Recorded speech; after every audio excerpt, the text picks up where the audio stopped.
Hello les amis, j'espère que vous allez bien. Bienvenue dans cette nouvelle interview inspirante dans laquelle on va rencontrer quelqu'un qui a créé l'impossible dans sa vie. Rousseau les bons tuyaux les amis, j'adore son pseudo. Il a réussi à transformer sa vie malgré un parcours scolaire un petit peu en échec, un petit peu chaotique. Il va nous montrer comment il a réussi à transformer sa vie, transformer ses finances pour pouvoir aujourd'hui être complètement libre. C'est une interview qui est littéralement géniale. J'ai découvert une personne que je ne connaissais pas du tout, avec laquelle j'avais énormément de similarités et de partage. En fait, on avait énormément de valeurs communes, énormément d'envies communes. Aujourd'hui, il sillonne l'intégralité des comédie clubs de Thaïlande, de Chiang Mai à Bangkok. Et il développe encore de nouvelles passions dans sa vie. Et vous allez voir son parcours, comment il a réussi à se créer ce niveau de liberté, comment il a réussi à transformer finalement sa vie. Un parcours super inspirant d'un homme extrêmement déterminé. Je vous invite de découvrir l'interview de Rousseau, les bons tuyaux. À tout à l'heure la famille, bonne vidéo.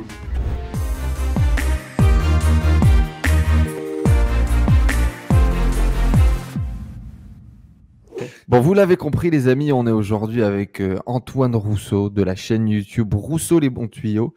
Et on est là pour discuter un petit peu. La première chose que j'aimerais te dire déjà, j'adore ton pseudo. Je ne sais pas si tu m'as connu à cette époque-là, mais mon premier pseudo, c'était Better Call Enzo, avec bien évidemment cette énorme référence à Better Call Saul.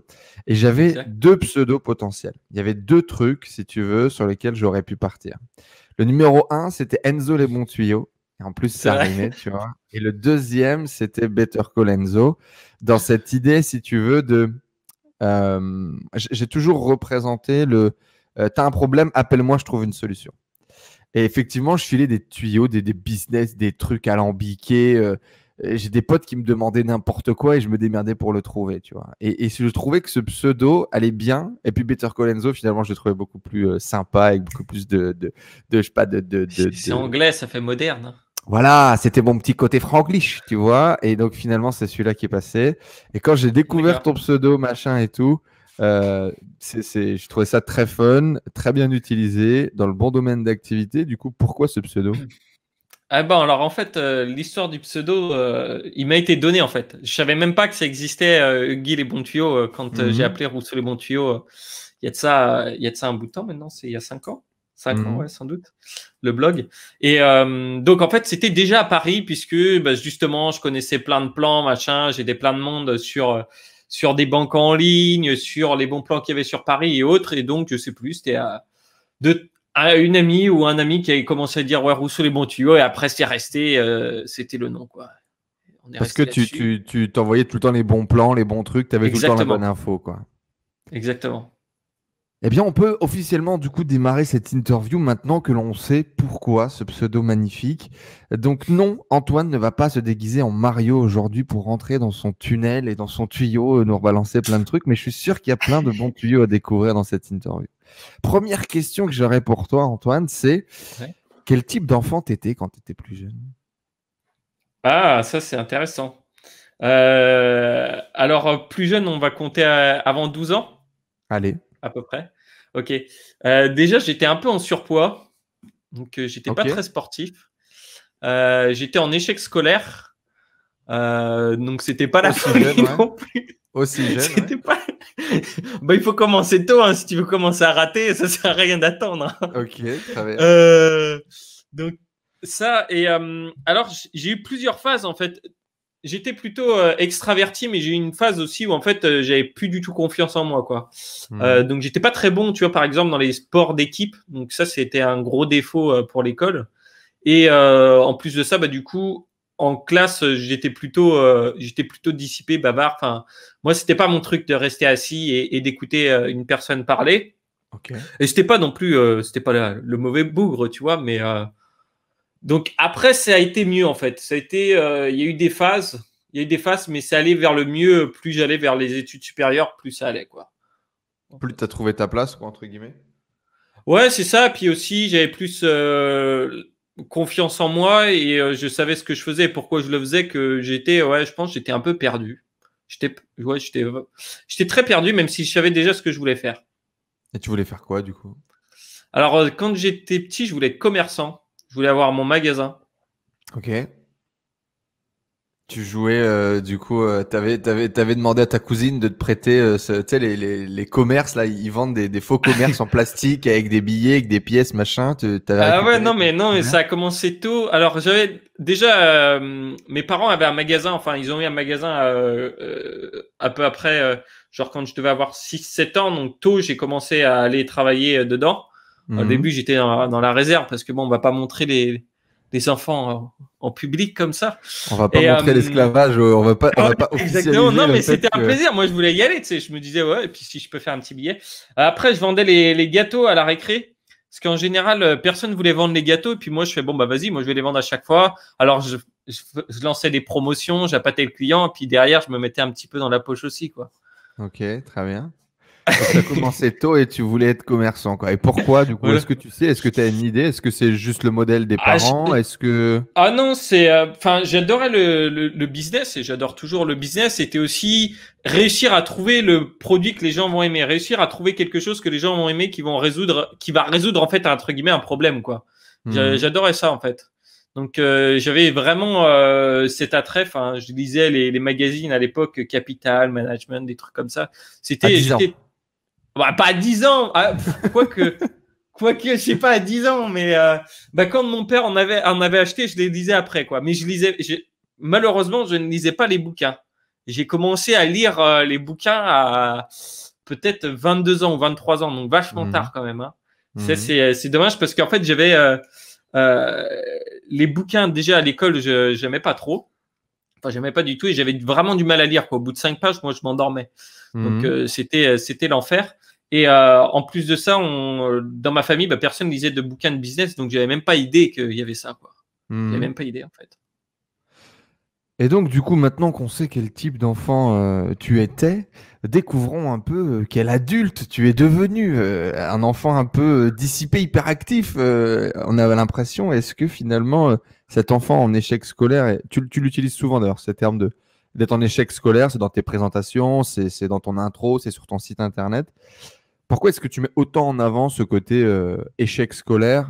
Est-ce que est-ce que pour toi, c'est une fierté aujourd'hui de ne pas avoir réussi dans le monde normal pour te créer ton propre chemin à travers cette vie ou pourquoi utiliser autant? Alors, c'est vrai, c'est quelque chose d'intéressant.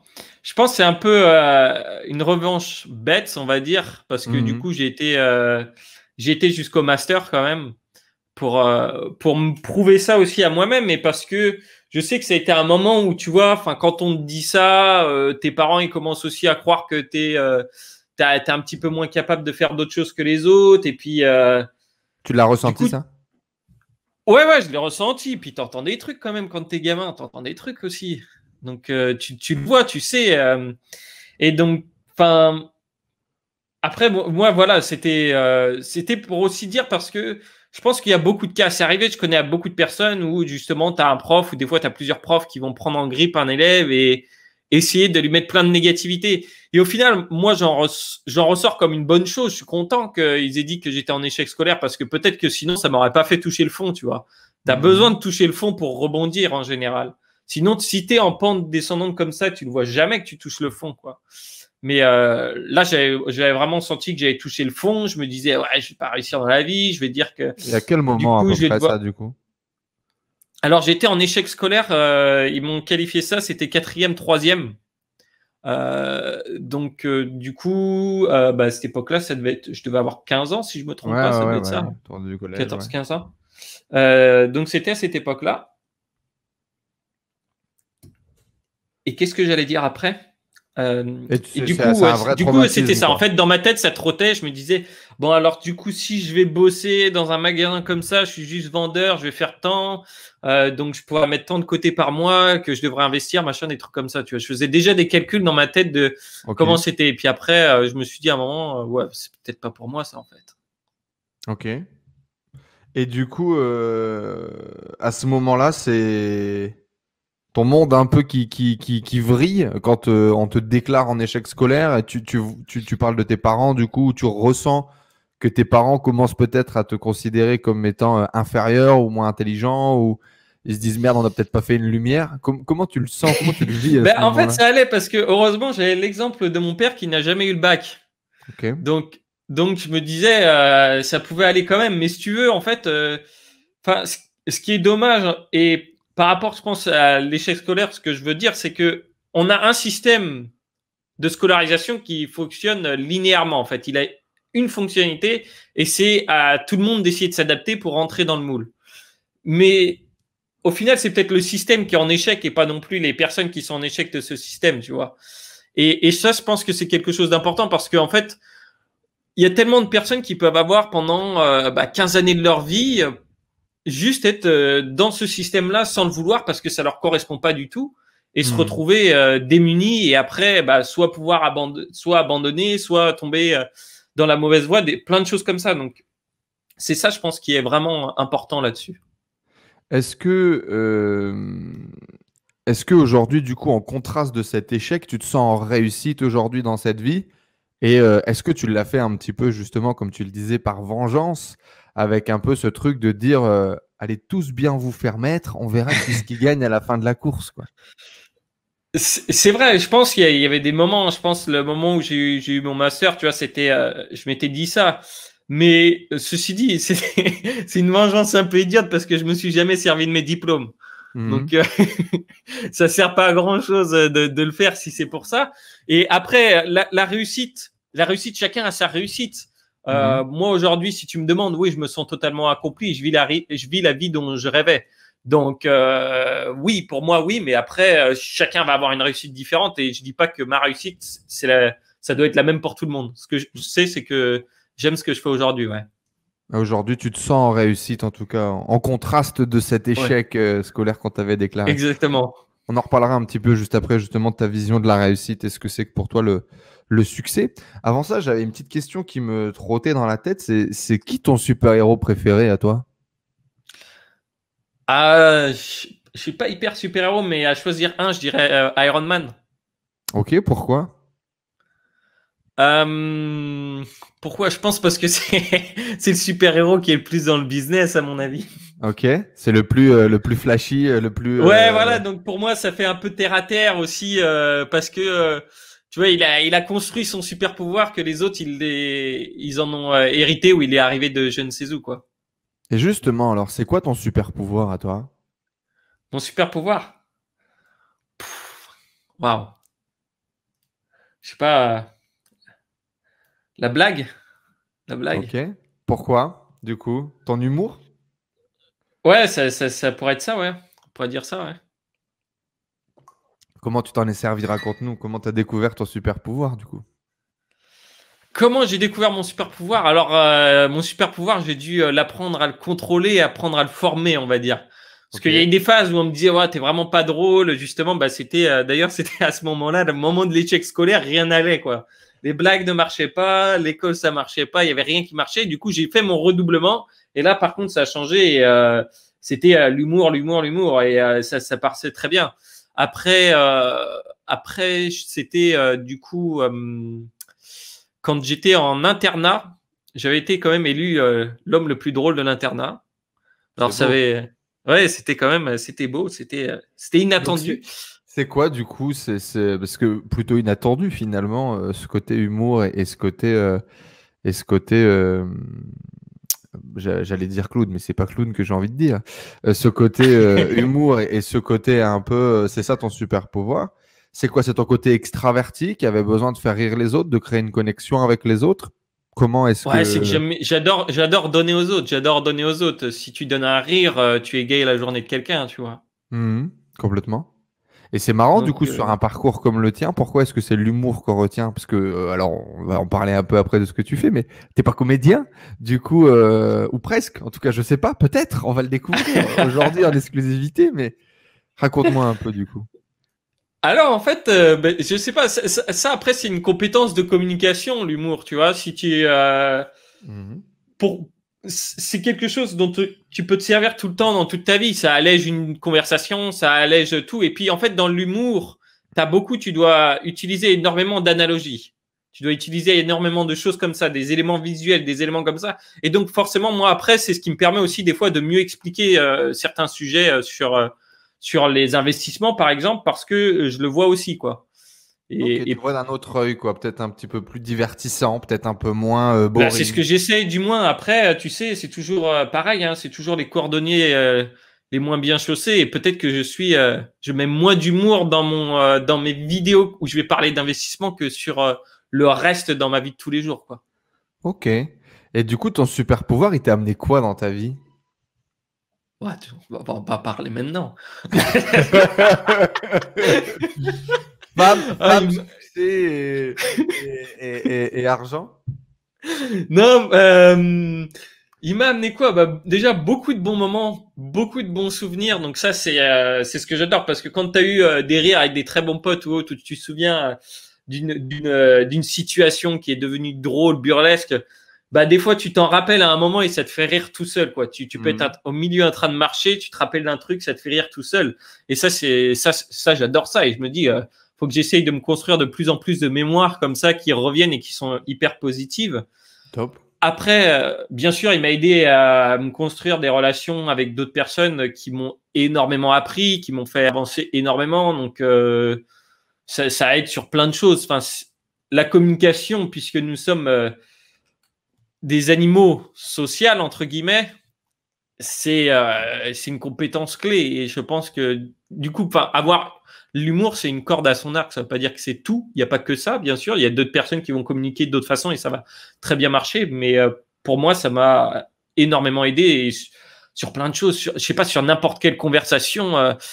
Typiquement, tu vois, par exemple, là, pour avoir le visa pour revenir en Thaïlande, c'était assez compliqué pour avoir les autorisations. Et quand j'ai appelé l'ambassade, directement, si tu les fais un peu rire ou autre, des gens, ils vont se souvenir de toi. Ils vont vouloir t'aider. Après, ils se souviennent de toi et tu as directement un meilleur contact.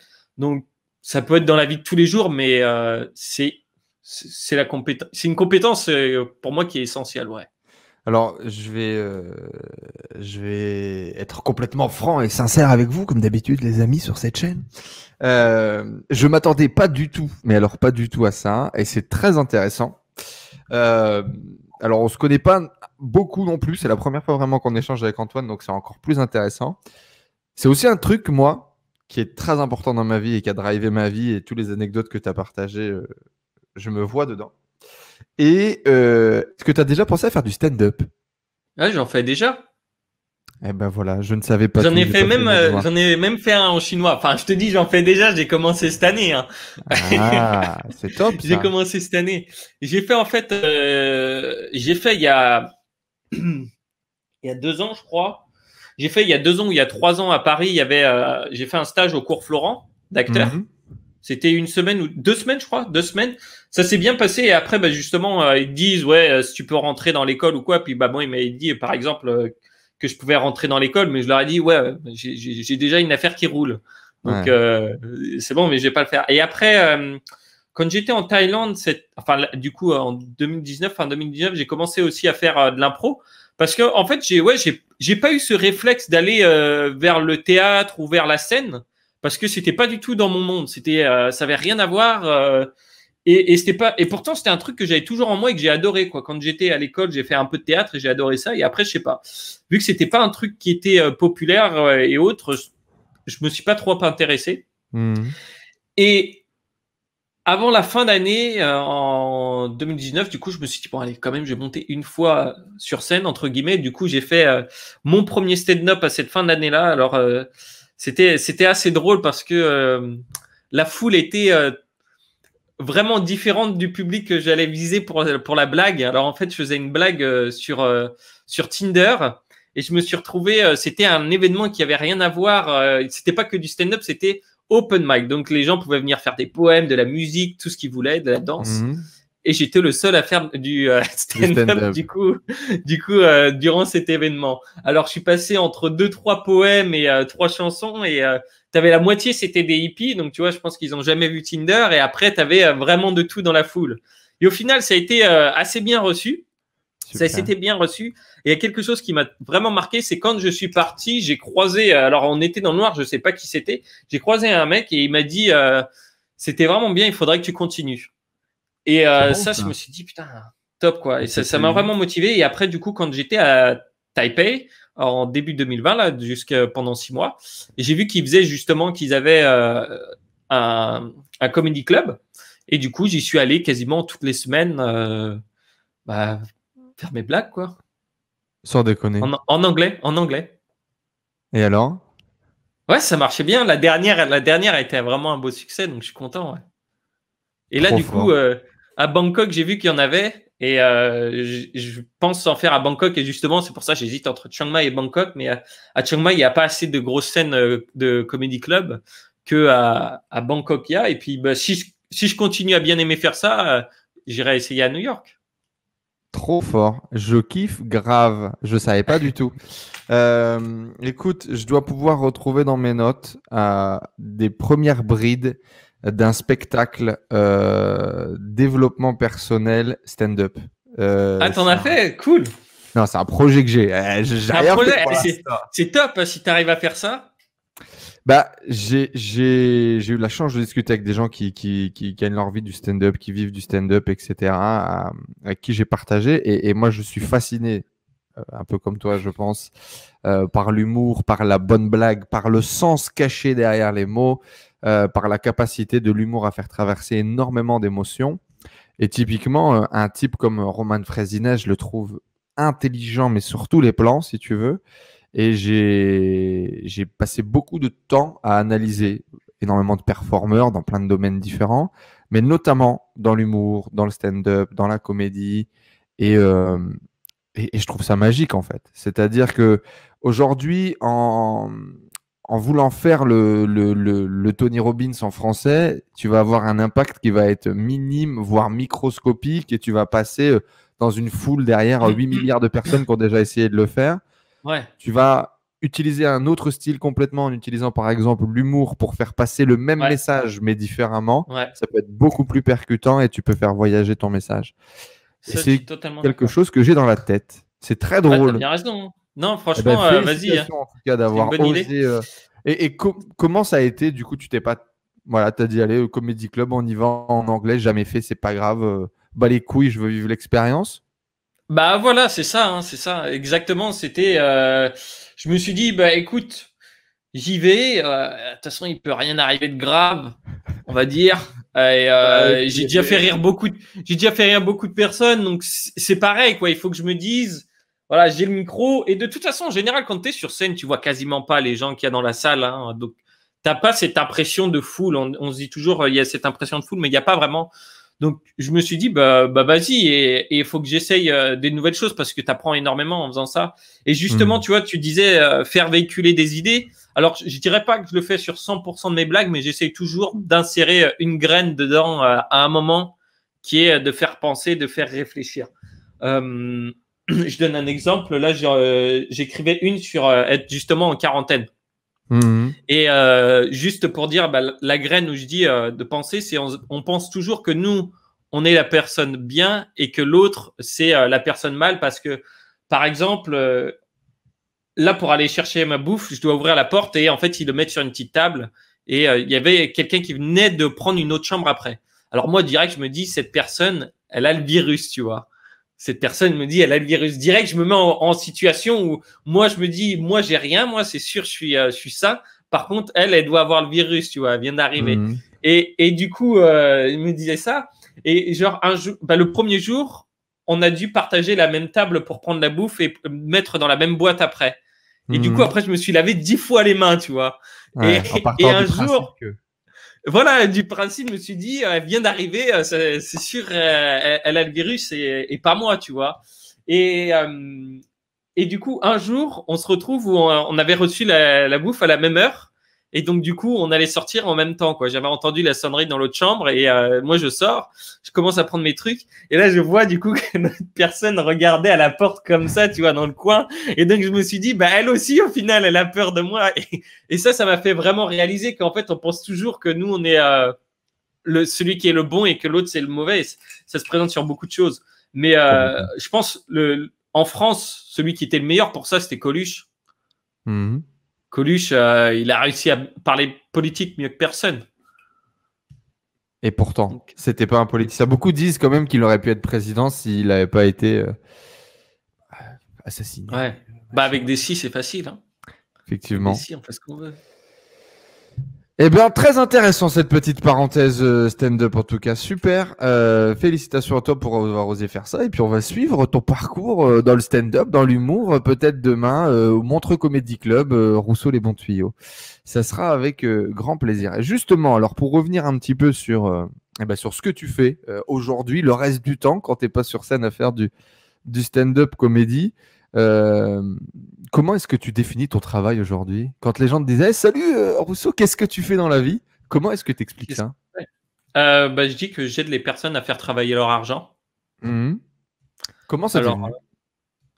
comment ça m'est venu? Bah, justement, le fait que déjà, quand j'ai commencé à en parler, mais quand j'ai eu cette phase d'échec scolaire où je me disais, bon, il va falloir que je vois comment je fais avec mon argent. Et c'est venu en fait avant, quand une fois j'avais eu de l'argent avec ma grand-mère ou je sais plus quoi à Noël, puis ma mère me conseillait de le mettre sur mon livret A. Alors à cette époque, le livret A, ça devait être 3 ou 4%, quelque chose comme ça.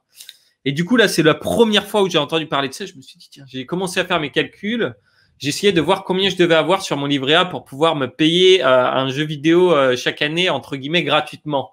Ok. Entre guillemets, gratuitement. Avec les intérêts, quoi. Et du coup, j'ai trouvé ça intéressant. Je me ah, tiens, c'est bien. Et après, ça m'est revenu, du coup, à cette phase d'échec scolaire. Après, je m'en suis rééloigné, je pense. Je m'en suis rééloigné des investissements pendant ma phase d'études.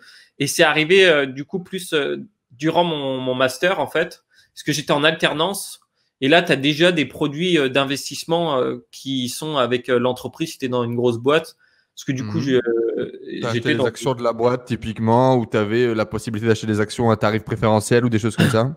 Ouais, ouais, exactement. Tu avais ça, puis tu avais le Perco, des trucs comme ça. Enfin bref. Et j'avais commencé aussi à cette époque-là sur Rousseau les bons tuyaux, qui était à la base un blog. J'avais commencé à faire des tests des nouvelles banques, des N26 et Mais c'est compagnie. comme ça que je t'ai Et... connu, moi. Ouais. Ah ouais, d'accord, ok. Et donc du coup, ça a été très bien reçu. Et après, on a commencé à m'en demander plus aussi sur l'assurance vie, des choses comme ça. Et moi, c'était un truc que j'avais commencé à tester. En fait, c'est arrivé de fil en aiguille. Et les investissements, c'est quelque chose qui m'a vraiment passionné et je suis tombé dedans, quoi. Je suis Pourquoi le tombé blog? dedans et... Pourquoi partager tout ça? Alors, ça, c'est une bonne question. Alors, du coup, je travaillais à l'époque à Louis Vuitton, en fait, en chef de projet en IT. Et du coup, j'étais là en alternance. Et au bout d'un an, je voulais passer sur une autre section. Donc, j'avais demandé à passer dans le e-commerce parce que, tu vois, je bossais à l'époque sur tout ce qui est les appareils qu'ils ont en magasin, les systèmes de caisse, les applications pour les vendeurs. Donc, tout ce Ok. qui est sur toutes les applications qu'ils utilisent en magasin et Le surtout, RP, etc. quoi. euh, Même pas pas. vraiment Tout ce qui était front office plutôt. voilà, exactement, tout le front office. Et donc, je fais bon, moi je suis plutôt web, j'aimerais bien aller voir dans le côté e-commerce et puis de toute façon après je vais partir dans le web. C'est quand parce qu'au début je disais je voulais être commerçant, après petit à petit quand j'ai commencé à utiliser Internet, c'était je pars dans le web moi. Et donc ils m'ont dit bah écoute ouais pas de souci. Après ce qui s'est passé c'est que il y a eu mon manager qui a fait bon, on a vu que tu voulais passer dans la section e-commerce parce qu'il y avait la section e-commerce front qui n'était pas dans le même bâtiment que l'IT. C'était pas la même, enfin, il était dans le même bâtiment, mais c'était pas sous le même silo, quoi, on va dire. Donc j'allais changer. Ils m'ont dit ouais, non, on voudrait te garder dans le silo IT, donc machin, mais on peut te passer au back office e-commerce. Je fais bon bah ok, ça me va aussi. Et au final, après un mois, bah, je passe pas là-bas. Et personne me dit rien. Et après, ils m'ont fait bon, bah non, mais par contre, on peut te passer aux applications mobiles. Je fais bon, bah encore mieux, très bien, ça va très bien. J'ai mon entretien et tout. On me dit que c'est bon. Et un mois après, bah, je l'ai dans l'os encore. Je l'ai dans l'os encore, donc j'avais les boules. J'avais les boules, et puis là, il était trop tard de toute façon pour chercher une autre alternance, machin et autres. Je fais bon, écoute, c'est une bonne leçon parce que ça m'a dit, si tu veux faire un truc, faut que tu le fasses toi-même. Et j'avais envie de gagner de l'expérience dans le web et j'avais envie de partager ça. Et donc, j'ai fait, bon, bah, vas-y, on part sur un blog en SEO puisque j'avais étudié le SEO comme un malade quand j'avais 20 ans, 21 ans. Et je suis parti là-dessus. Et pourquoi tu as étudié le SEO? Comment tu es tombé dans ce milieu du web? Par curiosité? Alors, Alors ouais, ça a été curiosité. En fait, j'étais en stage à New York à l'époque et j'avais quasiment tout automatisé ce que je devais faire. J'avais fait une panoplie de fichiers Excel, de machin, j'avais tout qui roulait pour moi et donc j'avais plus grand chose à faire. Bah ouais, semaine de 4 heures, mais sauf que je vivais, enfin le bureau, on était au sous-sol, donc il n'y avait pas de fenêtre, enfin c'était semaine de 4 heures, mais mais c'était pas la folie. Non, je bossais quand même plus que 4 heures par semaine, mais du coup j'avais quand même du temps de libre pendant ce stage à être sur l'ordinateur. Et là, comme j'étais aux États-Unis, j'avais accès à Netflix, mais on n'avait pas accès à Netflix en France. Et donc, je commence à regarder comment avoir accès à Netflix en France. Je tombe sur des sites, je cherche, c'est un peu bizarre ces sites-là. Et là, je découvre les liens d'affiliation. Les liens d'affiliation. Et de fil en aiguille, je regarde ce que c'est le SEO. J'étudie à fond. Il y avait un blog que je suivais d'un mec qui était un peu, on va dire, black hat ou comme on dit dans le SEO. Je suis tout ce qui se passait. J'étais passionné par ça. Je trouvais ça hyper intéressant. Et au final, retour en France, je ne lance pas mon blog, je ne lance rien parce que, eh bien, je pense toujours que j'ai pas le bon état d'esprit. Je me dis, bah, déjà que je suis mauvais en orthographe parce que c'est vrai, je suis une quiche en orthographe, c'est hallucinant. Et du coup aussi avec cet effet échec scolaire, je me disais bon bah personne va lire quoi. J'ai jamais su écrire et jamais personne qui a lu mes trucs à l'école. Je me tapais toujours quand c'était à l'écrit des sales notes quoi. Donc c'est pas la peine. Et j'avais pas idée de me dire, personne m'a dit ben non mais t'as qu'à faire et puis tu fais corriger tes textes quoi. Tu vas sur internet là, ça va te coûter 5 € et puis t'auras tes textes corrigés. Et donc je me lance pas et je lance que plus tard le blog du coup. Donc c'est la découverte finalement de l'affiliation, la possibilité de gagner de l'argent avec cette idée de positionner des sites, de faire de l'affi. Tu commences à voir un peu le truc et tu te dis pourquoi pas moi à un moment donné quoi. Et qu'est-ce qui te fait le lancer du coup ce projet-là quand Louis Vuitton te fait tourner en bourrique? Ah bah ouais, c'est ça en fait, c'est ça. C'est la deuxième fois, j'ai fait bon bah c'est bon quoi. Et si je veux une expérience web, il faut que je me la crée moi-même et du coup j'ai lancé ça pendant mon master quoi. J'ai lancé ça. Et donc l'idée c'était de lancer un blog en affiliation pour. Alors pas spécialement. Et le but premier n'était pas l'affiliation. Le but premier était déjà de partager sur des sujets et aider les personnes à résoudre leurs problèmes. Donc après, s'il y avait de l'affiliation, tant mieux. Mais tout n'était pas voué à l'affiliation. Mais je savais que ça allait être mon moyen de rémunération principal. Ok. Et c'est le cas au final. Après, j'ai fait des pardon. C'est le cas au final. Est-ce que c'est l'affiliation qui paye le plus? Ben non. Aujourd'hui, non. Mais ça payait bien à l'époque. Hein. Et puis j'avais fait des partenariats, donc c'était en dehors, c'était du privé. Et donc dans ces cas-là, ça payait très bien dans ce cas-là. Ah oui, effectivement. Je pense qu'on pourra en reparler un petit peu, mais effectivement, influenceur dans ton domaine, qui est l'argent, les brokers, les machins, les trucs, ça paye très très très très bien, en effet. Finalement, aujourd'hui, du coup, à la tête d'une chaîne YouTube assez grosse, un peu plus de 50 000, presque 60 000 personnes. Ouais, on est à 63 000 ou 65 000, un truc du genre. 63 000, 65 000 personnes qui suivent tes aventures, donc de tests de banque en ligne, de feedback sur des placements boursiers, sur comment manager son argent, sur investissement dans les crypto-monnaies, investissement en bourse. Bref, t'aides les gens à faire 2 sous avec 1 sou, comme dirait notre grand-mère. C'est un peu l'idée, c'est un peu ça. C'est un peu l'idée, c'est ça, mais c'est beau. Et ça marche, visiblement. Il y a beaucoup de gens qui te suivent, qui t'écoutent, qui laissent des commentaires, qui s'abonnent à ta chaîne, qui suivent tes conseils. Comment finalement t'en es arrivé à ce projet du blog, à aujourd'hui arriver sur une chaîne YouTube très importante qui drive beaucoup de trafic et sur lequel t'aides autant de gens? Faut savoir que déjà à la base, justement, moi mon super pouvoir c'est pas l'écrit. Donc, je me suis dit, je vais plutôt aller vers la vidéo. J'avais commencé à faire un petit peu de vidéo et il m'est arrivé une mésaventure puisque très tôt dans ma carrière youtubéristique, si on peut appeler ça comme ça, eh bien, j'avais fait un voyage à Budapest et avec mon pote, on s'est fait cambrioler notre appartement et donc ils avaient pris la caméra. Donc après, les aventures ont recommencé qu'après, quand j'avais de nouveau quelque chose de potable. Mais les débuts en vidéo, je pense comme tout le monde, c'était un petit peu laborieux, c'était un petit peu compliqué. Et après, j'avais justement, comme j'ai commencé, parce que je voulais commencer à lancer mon truc dans le web et pouvoir aider comme ça, j'avais pas tout fait le travail de savoir exactement qui j'allais aider, comment j'allais les aider, et ça s'est formé petit à petit, puisque avec l'audience qui allait me dire, nous, on aimerait bien voir ça, on aimerait bien voir ci, ça serait intéressant, et moi, des sujets qui m'intéressaient. Donc, en fait, on est arrivé de fil en aiguille, on va dire, là-dessus. Et justement, le premier truc qui a fait la rampe, ça va être les banques en ligne, les néobanques. Donc ça a été la rampe de lancement, je pense. Ça a été là qu'il y a eu le grand saut. Et après, justement, on a commencé à parler d'assurance vie, puisque les personnes commençaient à prendre… à partir du moment où tu commences à changer de banque, je pense que c'est là où tu te dis… Bon, là, déjà, je fais que de me faire avoir sur les frais. C'est bon, il faut que je fasse quelque chose. Je me suis enculé pendant des années par ces banques nationales. Il est temps que je comprenne quelque chose. Ouais. Voilà, donc tu as mis le premier pied à l'étrier. Et après, tu fais, tiens, l'assurance vie. Donc, c'est arrivé de fil en aiguille. Et puis après, on est arrivé sur les crypto-monnaies que j'adorais déjà et sur la bourse, quoi. Comment on passe d'une passion, de faire un peu d'affiliation, à avoir envie de communiquer et d'échanger, à créer un vrai business? Parce qu'aujourd'hui, bon, j'ai pas encore les infos, mais tu vas nous les donner très vite. Il y a combien de personnes aujourd'hui qui bossent derrière Rousseau les bons tuyaux? Combien de chiffres d'affaires on fait? Combien de net on déclare ou on déclare pas? Bref, aujourd'hui, j'imagine que tu as créé quelque chose qui drive beaucoup de gens. Je sais pas combien de personnes tu as pu accompagner ou former en privé. Ouais, j'imagine qu'il y en a quelques centaines, si pas quelques milliers. Aujourd'hui, voilà comment on passe sur passion à quelque chose de beaucoup plus gros et d'avoir un vrai business. On écoute le cœur. On écoute le cœur. C'est beau, c'est beau.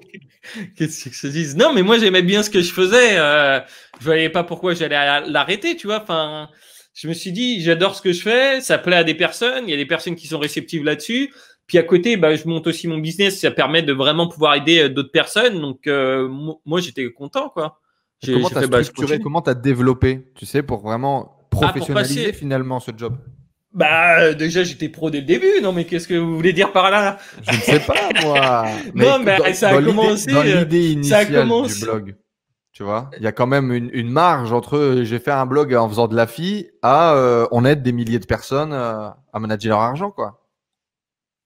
Ça a commencé avec les vidéos. On avait eu de plus en plus de traction sur la chaîne YouTube, on va dire. Après les formations, c'est ça en fait, tu veux parler, c'est qu'est-ce qui est passé au moment des formations? Parce que c'est vrai qu'en affiliation… Les formations ou dans tous les cas le business, je veux dire, passer d'un blog, tu vois, sans vraiment d'ambition ou juste dans l'idée de partager, à créer une entreprise avec des gens qui ont un rôle, qui ont des tâches, des process, un business, des clients. Il y a une marge. Comment tu as fait le switch? À quel moment tu as fait le switch? Comment ça s'est passé? Alors en fait, d'accord. Donc, en fait, ce qui s'est passé, c'est que quand je finissais mon master, moi, il était clair que je partais pendant 1 an à l'étranger et que j'essayais le mode de vie digital nomade, quoi. Okay. Donc, j'ai fait, je vais essayer. Je vais continuer à bosser sur Rousseau les bons tuyaux. Je vais continuer à bosser sur la chaîne. Je vais continuer là-dessus puisque ça me plaît.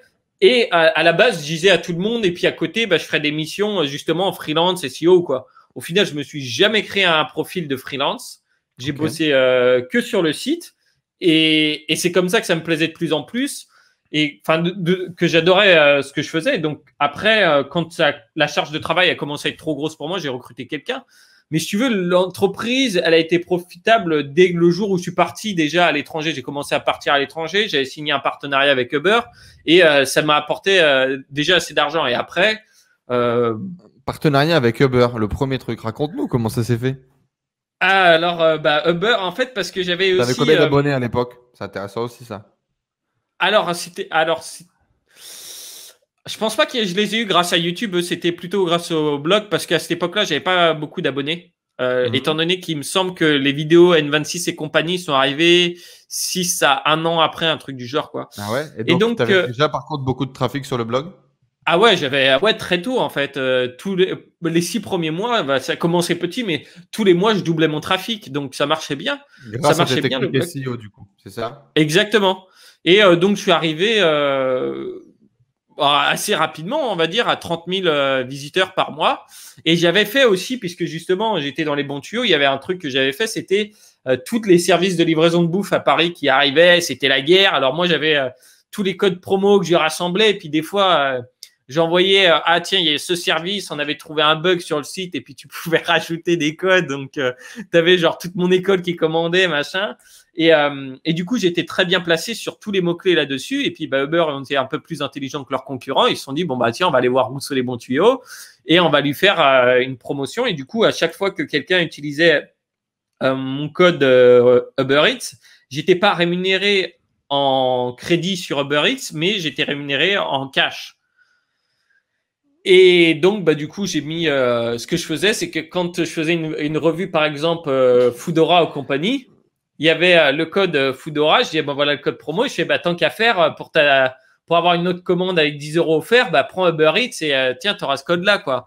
Donc, comme ça, Uber, en gros, ils se sont placés sur tous là-dessus. Et en général, quand tu tapais code promo, Deliveroo, code promo, Uber Eats, tu me trouvais toujours, tu vois. Donc, à un moment, je me suis dit que j'allais partir sur un site Rousseau les bons tuyaux, ça serait que des codes promo, tu vois. Mais j'avais déjà commencé les banques en ligne, donc et heureusement que je suis pas allé sur les codes promo parce que ça aurait été le mauvais chemin, je pense. Ouais, c'est un truc un peu pas fermé, mais c'est un peu un monde de rats. Ouais, non, mais aussi je me serais pas aussi développé, aussi intéressé personnellement, enfin intérieurement, quoi. Ah, c'est différent, effectivement. Super, donc c'est parti quand même finalement d'une compétence SEO, d'une capacité à générer du trafic. Tu fais ton premier partenariat avec Uber et là tu commences à gagner du vrai argent. Ouais, alors je gagnais ça va un te peu. rémunérer combien ça? Ouais. Voilà. Je gagnais un peu avec d'autres partenariats et d'autres affiliations, mais ça a été le plus gros. Ça a été celui qui lidait vraiment. Ça me rapportait combien entre 3 et 5 000 par mois. C'est beau, hein? Ah ouais, c'était beau, moi j'étais content. À l'époque, ça représente quoi pour toi gagner 3 à 5 000 par mois avec ton blog? Bah, c'était moi j'y pensais pas, tu vois. Enfin, ça m'a étonné. Après ça a commencé à descendre un petit peu. On était vers les 2000, 1500 ou quoi, mais j'avais commencé à signer d'autres partenariats, donc ça allait. Donc ça allait en finale. Mais bah en fait, je sais pas ce que ça représentait pour moi, mais ça m'a montré que je pouvais le faire, tu vois, je pense. Et surtout qu'il y avait un avenir là-dedans, quoi. Enfin, je me suis dit, bon, bah, ok, ça veut dire que tu es capable aujourd'hui, à partir d'une connexion Internet, de te créer un revenu. Bah ouais, quand même, ouais. Et c'est genre énorme pour toi, 3 à 5 000 balles à l'époque, quand tu les génères comme ça avec un code promo de façon passive. C'est genre une révélation là, de en ouf plus, c'était bien. Là, j'avais pas besoin de beaucoup bosser. À cette époque-là, en plus. Une fois que tu étais en place, je pense que ça devait effectivement Ouais, voilà, tourner un peu je tout seul, fonctionnais. ouais. La première année, la première année où j'ai passé full time sur le business, j'étais tout seul. Hein. J'étais tout seul et des fois, je prenais quelques rédacteurs, mais rarement. Bah, du coup, en fait, ça a été une bonne chose. Mais ça a été une chose aussi où je me suis rendu compte. Alors, c'était des gros montants pour moi, hein, forcément. Mais ceci dit, je dépensais quasiment pas cet argent-là, quoi. Je sais pas, j'avais du mal à me dire, oh, attends. Et du mal à dire que c'était à toi, que c'était gagné, quoi. Ouais, voilà, en fait, tu vois, t'as du mal à comprendre. Tu fais, tiens, c'est bizarre. Et par contre, ça m'a mis dans une certaine zone de confort. C'est-à-dire qu'au bout d'un moment, bah voilà, quoi. Je bossais, on va dire. Je pensais bosser parce que tu sais, c'est bien beau d'allumer son ordinateur et d'être sur l'ordinateur, ça veut pas dire que tu bosses. Non, pas du tout. Donc, tu vois, je pensais bosser. Et en fait, petit à petit, je me suis dit, bon, il faut que j'arrête cette connerie-là. Il y a autre chose de mieux à faire. Il faut que je me réinvente et que je commence à faire quelque chose qui me challenge plus et qui peut aider plus de personnes, quoi. Parce que bon, les codes promo, ça va pas être ma vie, quoi. Et à ce moment-là, j'avais commencé. Ça a été justement, il y avait la vague crypto. Il y avait la vague crypto fin 2017. Et là, je me dis, il y a beaucoup de monde qui me demande comment investir dans les cryptos. Je vais faire une formation pour investir dans les cryptos, quoi. Ok. Alors, je commence à bosser là-dessus. Je la finis, je crois que je la lance. J'ai dû faire une vente. C'est beau. J'ai dû faire première vente symbolique. Ouais, mais elle n'était pas tombée dès le départ, la vente. Elle est arrivée après. Donc, j'ai fait, bon, bah, ok, silence de mort, ok. Je croyais que c'était plus facile que ça, le business en ligne. Bon, bah, Ok. apparemment non. Et à ce moment-là, du coup, je vais sur la Nomad Cruise. Je sais pas si tu as entendu parler de ça. Non. Bah, c'est un bateau de croisière avec plein de digital nomades, du coup, et plein de personnes qui ont des business en ligne et autres. Donc, on était 250 comme ça sur ce bateau à passer de Las Palmas, c'est ça, ouais, Las Palmas, sud de l'Espagne, quoi, jusqu'à Panama. Donc, on fait une traversée de l'Atlantique comme ça pendant 2 semaines. On a des ateliers tous les jours et tout, super sympa. Et là, je me dis, bon, bah, vas-y, on va prendre des vraies vacances et puis on va vraiment échanger avec les autres. J'y vais sans Internet, quoi. Parce que de toute façon, tu n'avais pas vraiment d'Internet sur le bateau. Tu pouvais y aller avec le satellite, mais tu avais une connexion de merde. Et je me suis dit, bon, tant qu'à faire, je vais y aller sans. J'arrive à Panama, j'ouvre mes emails. Le partenariat avec Uber est terminé. Ok. Je suis bon, bah, ok. Bon, bah, ok. Bon, bah, voilà, c'est bien. J'avais commencé. De toute façon, j'avais déjà l'idée en tête et c'est pour ça que ça a été une bonne leçon. Encore une fois, je me suis dit, il faut toujours penser à comment est-ce que ça pourrait s'arrêter, comment tu rebondis et qu'est-ce qui t'arrive après, tu vois. Et donc, au final, c'était une bonne chose parce que j'avais besoin de fermer ça, tu vois. C'est pas bon de laisser des portes ouvertes qui te laissent, qui te rendent feignant. Intéressant. Super. Et donc, du coup, tu te réinventes, tu démarres les banques en ligne, un peu d'affiliation sur les banques en ligne. Bah, les J'imagine. banques en ligne, je faisais déjà. Les banques en ligne, je faisais déjà, mais en fait, Uber me payait toujours. Après, voilà, j'avais vraiment une bonne strat là-dessus. Et en fait, je crois que c'est parce qu'après la guerre de tous les coursiers, machin, je sais plus, une fois que le premier est tombé, ils se sont dit, bon, on arrête la guerre maintenant parce qu'on est tous en train de perdre de la thune. Ouais. Et donc, ils ont coupé sur les partenariats. Mais j'avais déjà les banques en ligne qui tournaient, qui me rapportaient de l'argent. Donc, je gagnais toujours déjà en affiliation. Pareil sur l'assurance vie, les parrainages. Enfin bref, j'avais largement de quoi vivre avec les autres gains, mais j'avais déjà commencé à faire les formations. Et comment tu t'es relevé du coup de cette vente unique faite après quelques jours de rouleaux de paille qui se baladaient sur la route? Tu as essayé de comprendre, ça n'a pas marché, tu as essayé de relancer Ouais, non, ça a été bon. Bah, en fait, je me suis remis parce qu'au début, j'ai fait un tunnel, genre c'était juste des emails, je crois, où ça arrivait direct sur la page de vente. Et en fait, j'ai fait un webinaire. J'ai fait des webinaires live et comme j'aime bien la vidéo et que j'ai un bon contact avec les personnes en vidéo, là, ça a marché. Puis donc, bon, j'avais le marché qui était porteur aussi. Donc, il y avait plein de monde il y avait beaucoup de personnes qui voulaient apprendre comment bien investir dans les crypto-monnaies et autres. On a lancé le programme à la même époque, je crois. C'est l'époque où j'ai bossé avec François de Riche à 30 ans et où je poussais son programme crypto. On avait fait une tartine de vente. C'était le moment où le marché était en pleine explosion, plein bull run. C'était facile comme jamais. Tu mettais 1 balle, tu étais sûr de gagner ta vie 2 semaines plus tard avec la crypto. Donc effectivement, c'est le marché où c'est ce moment-là à peu près où tout a pété, quoi. Exactement. Super. Et donc du coup, ça commence à se développer et ça fait que continuer, ça fait que grossir, c'est ça? Ça est quoi les gros steps après? Bah justement, je bossais un peu dessus aujourd'hui. Les gros steps, tu vois, c'est toujours une grande question, ça. Bah, de toute façon, aujourd'hui, on est présent sur YouTube. On va réinventer le format des vidéos parce que je pense qu'on peut faire mieux que ça, justement, et on peut faire, entre guillemets, plus divertissant et plus intéressant que de faire que du factuel. Parce que bah, d'un côté, moi, ça m'ennuie de faire ça et je pense que derrière aussi, ça les ennuie aussi. J'ai fait quelques lives. Les lives sont bien reçus en général. Ça marche bien. Le seul problème des lives, c'est que bah, avec le décalage horaire, c'est pas top. Mais pour moi, il est toujours hors de question que je m'adapte à mon business. C'est toujours mon business qui doit s'adapter à moi, pardon. Ouais. Donc, c'est quelque chose d'important pour moi. Et pour l'instant, bah, quand je suis en Asie, au pire, sinon, bah, je l'ai fait à 18h et comme ça, c'est à midi en France, quoi. Donc, j'ai une cible quand même qui peut se connecter dessus. Les steps, de toute façon, il y a le bouquin là où je suis en train de te bosser dessus qui est pour moi très important. On va montrer un petit exemplaire. Donc, tu es en train d'écrire un livre, tu es en train d'écrire ton livre. Exactement. Alors, c'est pas le code social de Rousseau, mais ça va être avec sur les finances personnelles. Avec un Comment éditeur, tu as signé un contrat avec un éditeur du coup? Bah alors ça c'est tout le grand truc, tu vois. Je suis en pourparlers. Bon, je pense que j'aurais pas trop de mal parce que j'ai déjà une audience YouTube, une mailing list. Mais le problème c'est que si je passe avec un éditeur, du coup le livre il sera vendu plus cher en librairie. Moi je suis pas libre de le faire comme je veux. Tu vois, je peux pas le vendre directement à ma liste de façon simple. Sinon je dois acheter le stock et puis les envoyer moi-même.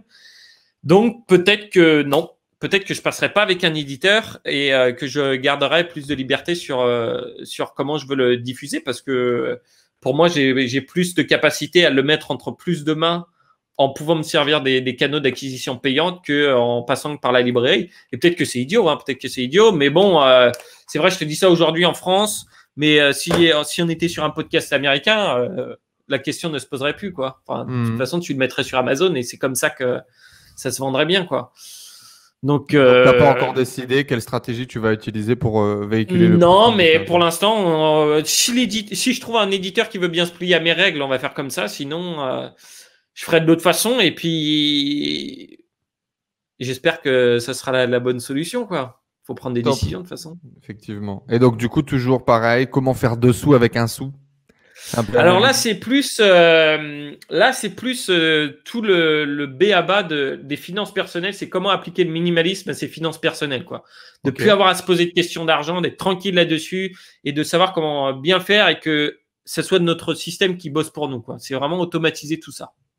Alors, il faut savoir d'ailleurs que cette conversation a été un petit peu propulsée par mon envie de mettre de l'ordre dans mes finances perso. Je ne sais plus par quel stratagème, par quelle sorcellerie pratiquement, j'ai envie de dire, Antoine est arrivé à me contacter. Je ne sais plus pourquoi. Je ne sais même pas comment tu as eu mon contact d'ailleurs. Qui me l'a passé? Je ne sais plus. Quelqu'un en Thaïlande? Qui me l'a passé? Ben, j'étais en Thaïlande, mais je ne sais plus qui me l'a passé. Je sais pas, tu connais Pierre? Pierre qui? Non. J'ai plus son nom de famille. Bref. Bah, Pierre qui était à Chiang Mai et qui a dû passer par Bangkok, qui fait du copywriting. Non, bah c'est pas lui alors. Je sais pas. En tout cas, je sais que tu connais Tony Cervera. Tu connais Tony Cervera, non? Ouais. Voilà. Bah lui, je le connais aussi, mais c'est pas lui qui m'a passé ton contact, je crois pas. Enfin bref, Antoine est arrivé à avoir mon contact. Je sais même plus ce qu'il m'a demandé. J'ai rebondi sur lui il y a pas longtemps en lui disant tiens, il est l'heure que j'optimise, que je fasse mieux, que je gère mieux. J'ai toujours été très laxiste, très fainéant de mettre le nez dans mes comptes, de gérer mon argent. J'ai toujours été bon pour gagner de l'argent, très mauvais gestionnaire, très mauvais manager de façon globale. Je suis bon pour lancer des business, très mauvais pour les manager, très mauvais pour les faire, pour les grandir, pour les faire pérenniser, machin. Ça me bore un peu, tu vois. Et c'est un peu pareil sur mes finances, sauf que bon, bah, tu comprends vite, hein, si tu veux devenir millionnaire un jour, tu as plutôt intérêt à apprendre à le gérer, hein, sinon ça va être compliqué. Et donc, du coup, j'avais un peu de thunes de côté qui dort à moitié, qui est mal investi de l'autre. Et puis, j'avais une stratégie d'investissement sur les paris sportifs long terme là, qui me faisait marrer, machin.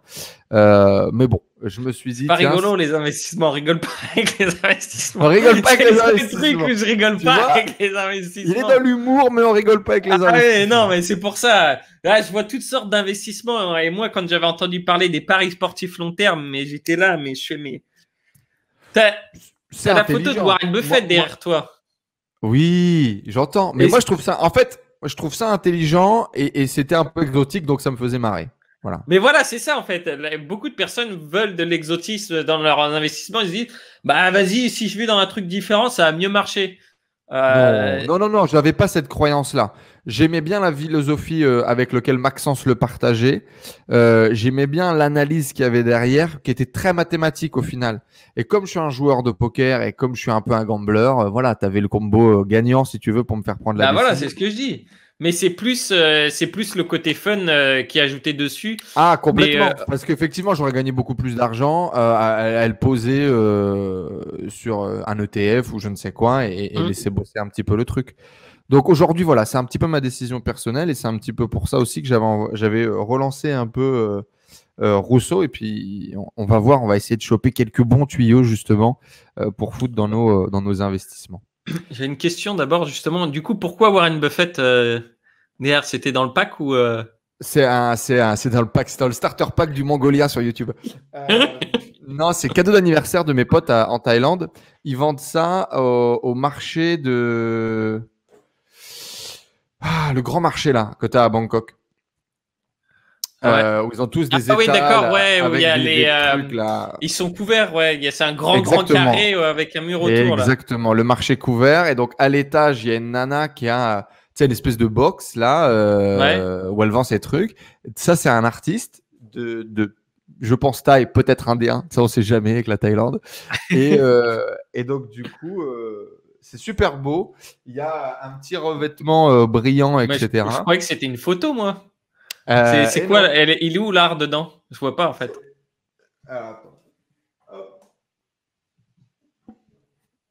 Ah, d'accord, ok. Et donc, c'est des petites citations comme ça, machin. Et donc, c'était top. Moi, j'ai kiffé le concept. Je me suis dit c'était parfait pour le décor. Et donc, c'est la citation Price is what you pay and value is what you get.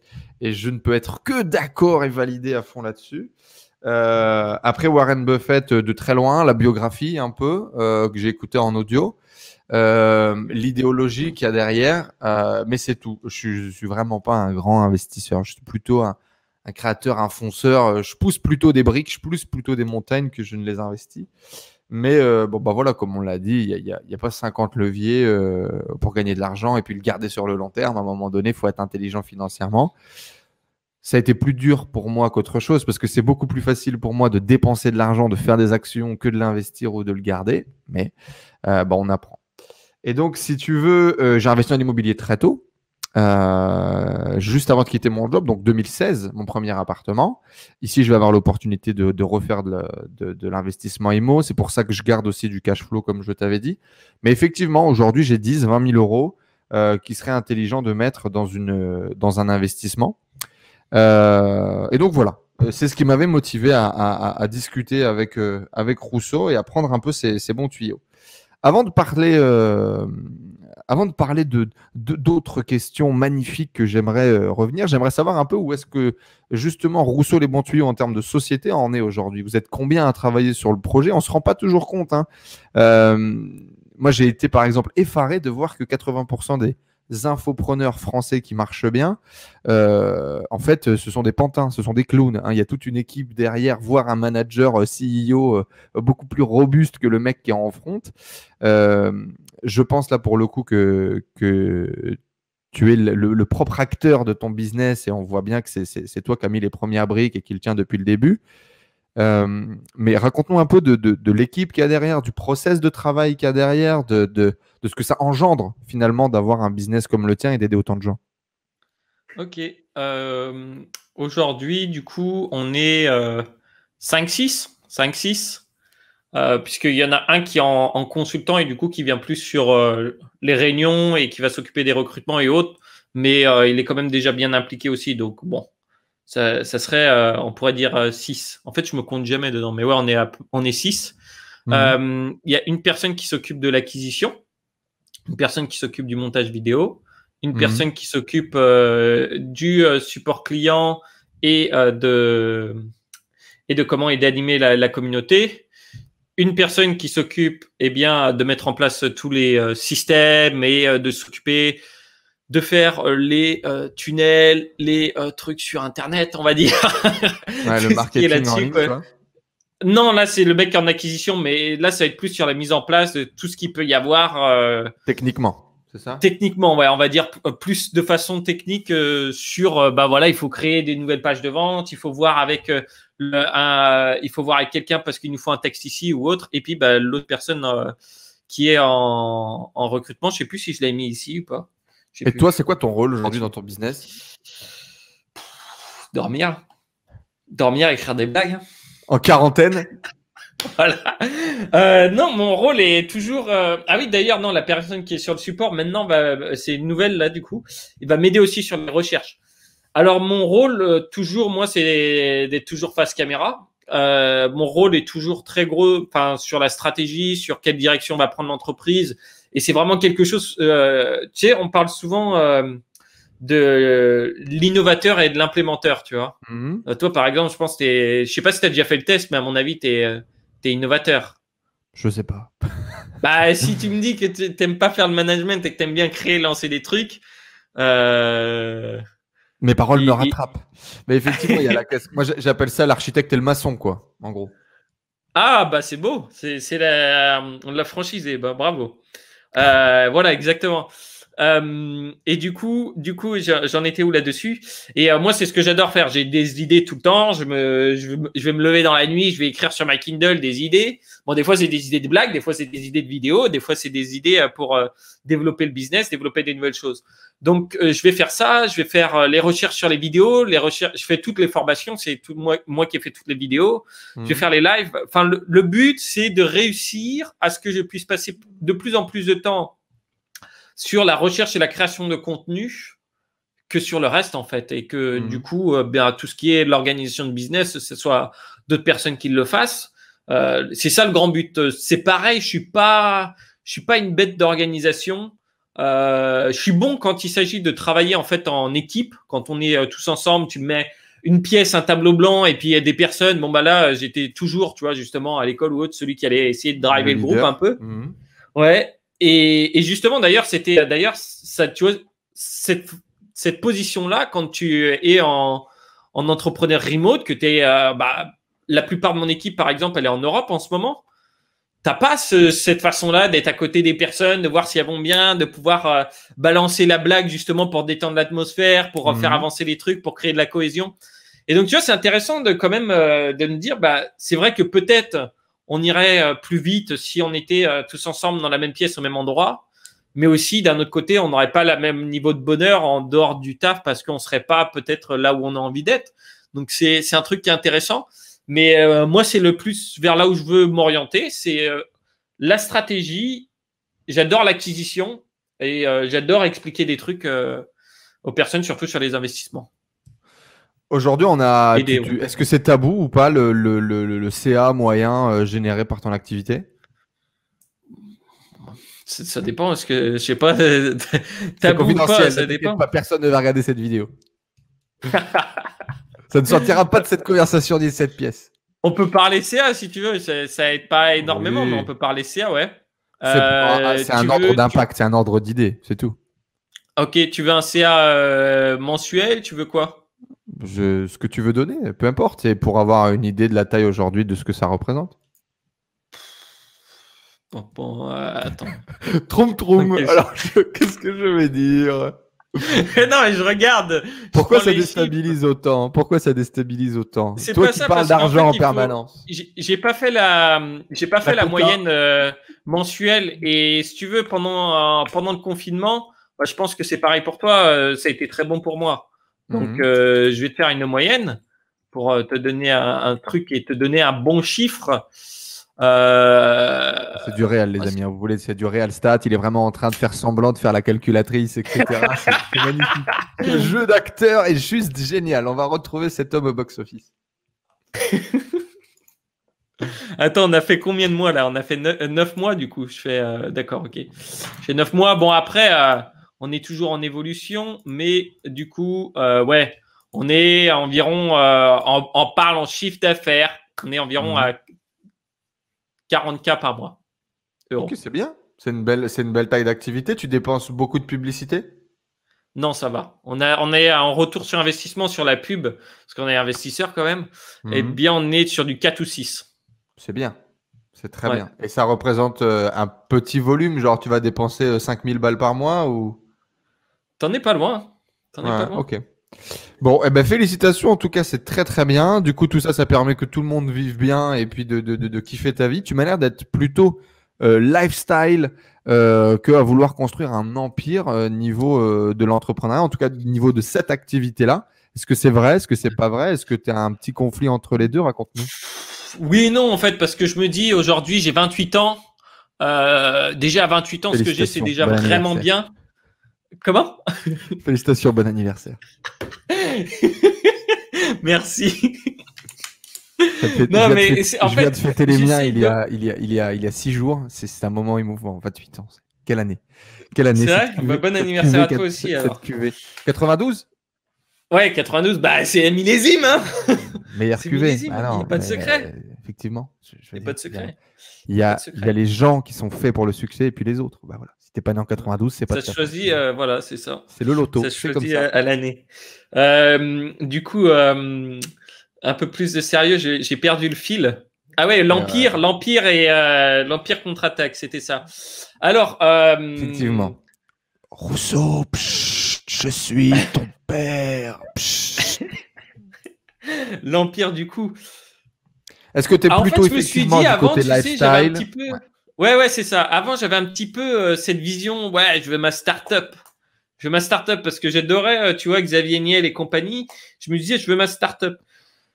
Mais peut-être que ma définition du succès a évolué. Mon succès personnel, hein, encore une fois, je dis bien succès personnel, a évolué et c'est pas vraiment ce qui m'anime aujourd'hui. Mais je sais que en continuant, déjà, on a une très très bonne croissance et en continuant comme ça et en me construisant moi-même, c'est ça qui va m'aider le plus possible. Si tu veux, je veux dire, si tu regardes Bezos, il a monté tard Amazon, il était vieux déjà. Enfin, il était vieux, il avait au moins 35 ans, je crois. 35 ans ou 40 ans, tu vois, un truc du genre. Donc, tu vois, l'Empire peut attendre, mais déjà, j'essaye de me construire plus, je me concentre plus sur me construire moi. Enfin, sur me construire moi, quand je dis, bah, c'est apprendre de nouvelles choses pour moi. Donc, ça peut être apprendre de nouvelles langues, ça peut être justement faire du stand-up, plein de choses comme ça qui sont pas, bah, je suis pas le mec qui va dire, bon, allez, vas-y, on bosse. Au contraire, je suis plutôt sur un rythme où j'essaye de bosser vraiment sur ce qui est important, mais quand je bosse, je suis très focus et je vais faire que ça. Par exemple, toutes mes matinées, je suis que sur le boulot et l'après-midi, en général, je bosse pas beaucoup. Je vais de plus, bon, bah, si j'ai des appels avec mon équipe, je les fais. Sinon, je vais répondre à leurs messages, mais sinon, je vais avoir un cours de langue, je vais aller voir des potes, je vais sortir. Enfin bref, je vais faire toutes ces choses-là. Et c'est plus j'essaye plus de me diriger vers ça, en fait, mais toujours en gardant mon business. Et il y avait une fois une présentation qui était top, justement, que j'avais vue à Bangkok. Et le mec, en fait, il disait que nous étions les nouveaux riches. Nous étions les nouveaux riches parce que, justement, on avait plus de temps et autres. Et il avait fait un graphique qui était top. C'était un truc tout con. T'avais un mec en bâton assis à son ordinateur, en train d'être sur son ordinateur.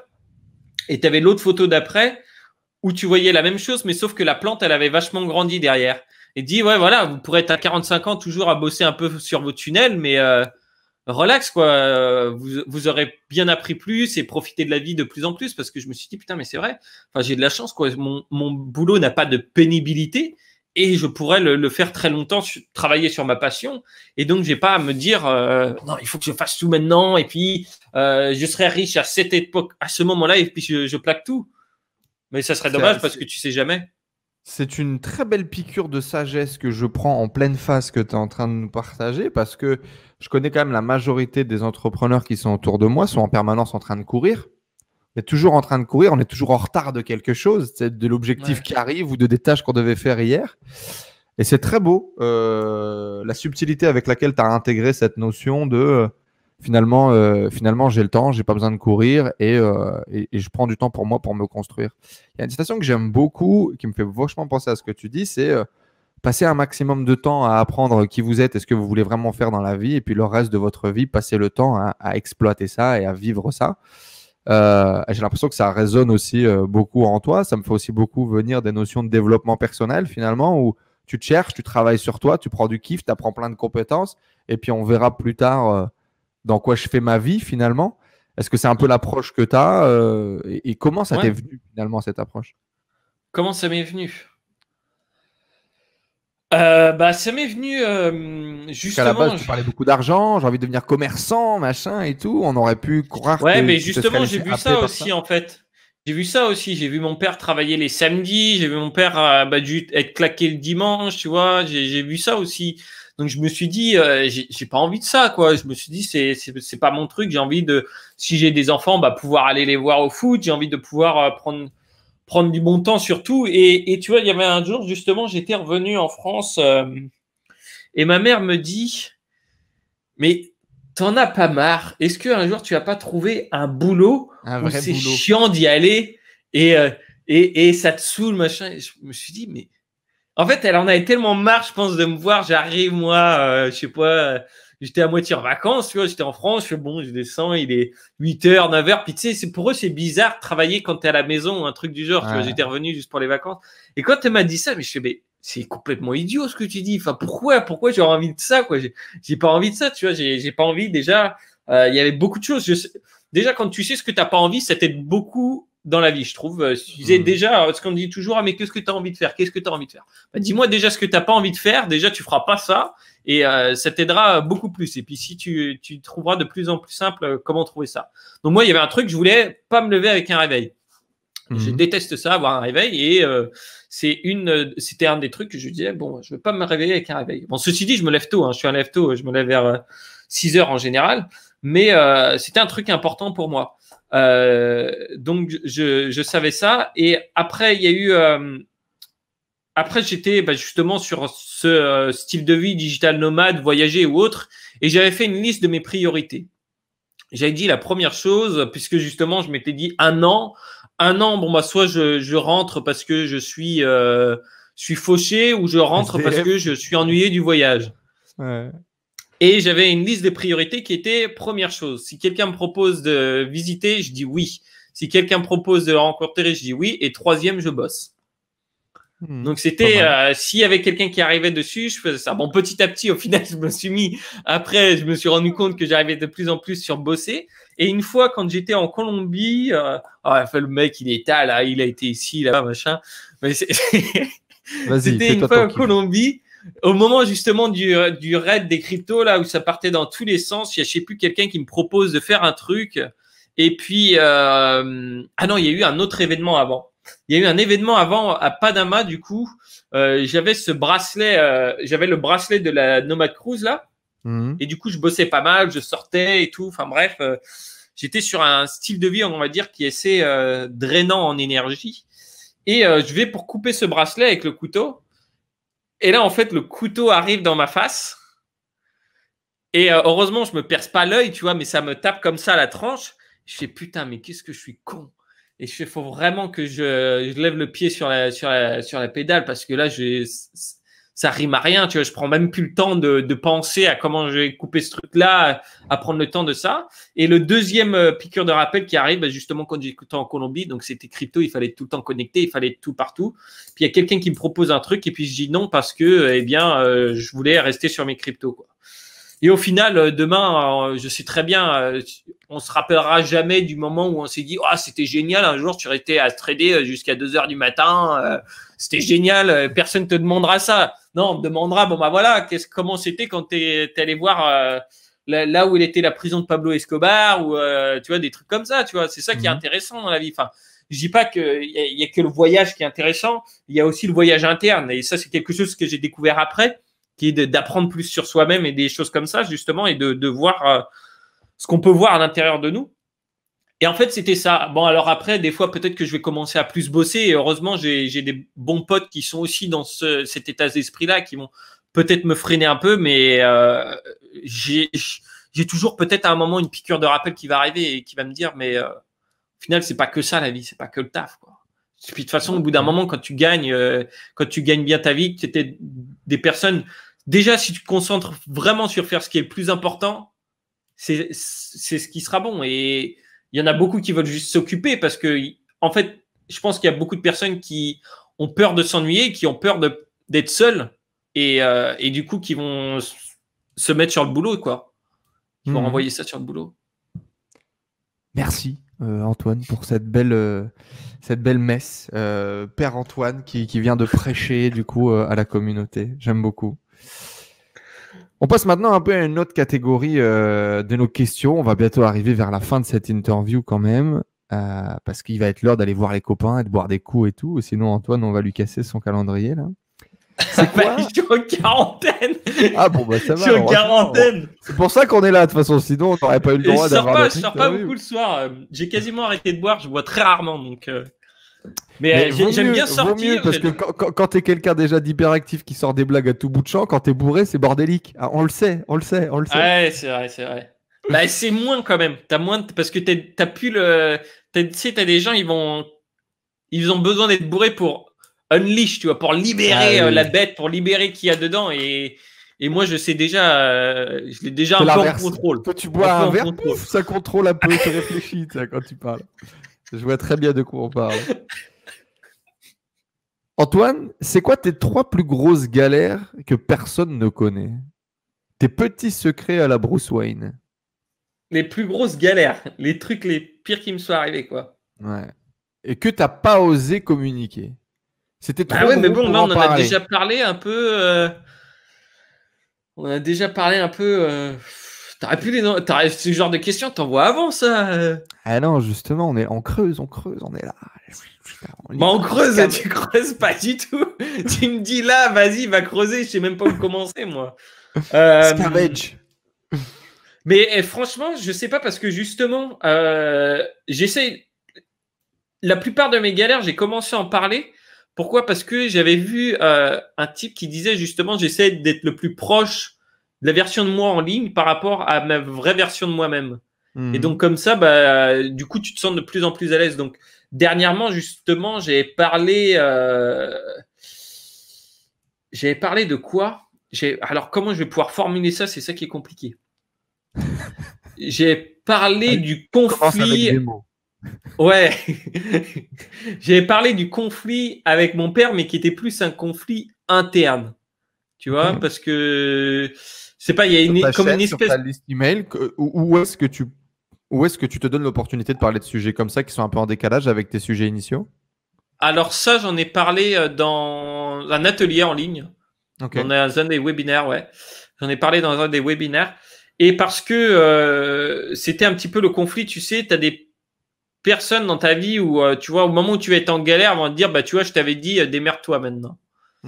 Et ça, c'était un petit peu mon père. Et je me souviens justement, bah, par exemple, j'avais trouvé ce stage à New York et pour trouver un appart, c'était l'enfer, quoi. J'étais là dans ma petite ville en France. J'ai bon, bah, j'ai pas gagné beaucoup de sous. Je vais faire comment je vais trouver machin. Et puis putain, je sais pas où je vais, je sais pas comment je vais faire. Je galère. Il m'a fait bah démerde-toi. Tu vois, je t'avais bien dit. T'avais qu'à aller là-bas ou je sais plus quoi en Angleterre. Je fais bon bah ok top, tu vois. Et c'était plusieurs fois comme ça où en fait je me suis dit que tu te demandes des fois si par exemple la personne va être vraiment contente si tu réussis ou pas, tu vois. Ok. Parce que justement, tu vois, il avait fait une mauvaise blague un jour sur mon blog au début. C'était à la moquerie parce que je faisais ça gratuitement. C'est des trucs comme ça, tu vois. Et du coup, il y a ce petit décalage. Je me dis, mais pourquoi, tu vois, je comprends pas, tu vois. Et je fais et j'avance quand même, tu vois. Mais ça, je pense que c'est un truc. Mais c'est pour ça que c'est difficile de mettre des mots parce que je l'ai pas encore totalement compris. Et donc peut-être Ok, que la vie va me t'es en plein travail. Donc finalement, c'est quoi c'est la relation avec ton père que t'as pas toujours compris, bien vécu, bien reçu. Ouais, exactement, c'est ça. Mais j'avais eu aussi, j'espère qu'il regardera pas l'interview, tu vois. J'avais On lui enverra un petit email. j'avais eu aussi un cousin qui m'avait dit justement que il en avait parlé avec son père. Il m'avait dit que mon père serait jaloux de mon succès, ou il aimerait pas justement, il serait jaloux de ce que je fais ou des choses comme ça. Et donc tu vois, j'en sais rien, tu vois, je sais pas, c'est personnel, tu me fais chier. Super. Est-ce que t'en as parlé avec ton père? Est-ce que t'as osé lui Non, demander? du tout, justement. Mais parce que j'ai jamais eu de conversation sérieuse avec mon père, en fait. J'ai jamais eu de conversation genre, ouais, on parle parce que lui, bah, il était toujours, en fait, si tu veux, il avait une autre vision. Lui, il voulait, il avait créé cette sécurité financière, il s'est battu pour ça.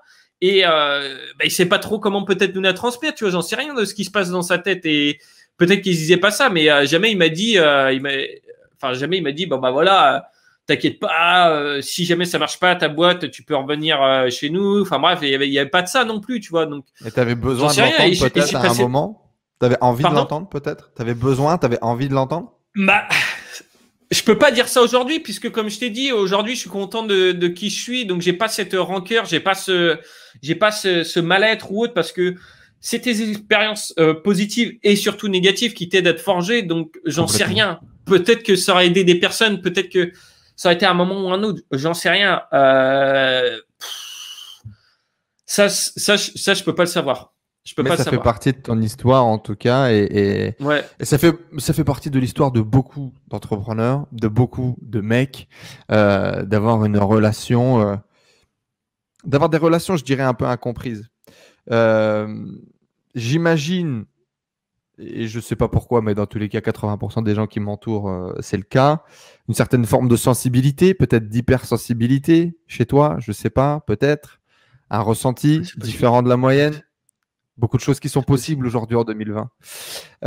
Et donc, du coup, aussi, ces émotions, ces relations que l'on va avoir avec les autres sont parfois difficiles à interpréter, difficiles à comprendre. Et la frame avec laquelle on voit la vie, les autres, les émotions, ce que l'on vit, parfois est hyper intense, parfois elle n'est pas du tout, on ne sait pas forcément pourquoi. Et je pense que c'est une réalité. Et moi, la relation avec mon père, alors, un grand truc, et je ne peux que t'inviter vraiment à avoir cette conversation un jour, que tu aies envie, que tu sois prêt ou pas, machin, mais parce que le jour où j'ai eu cette conversation avec mon daron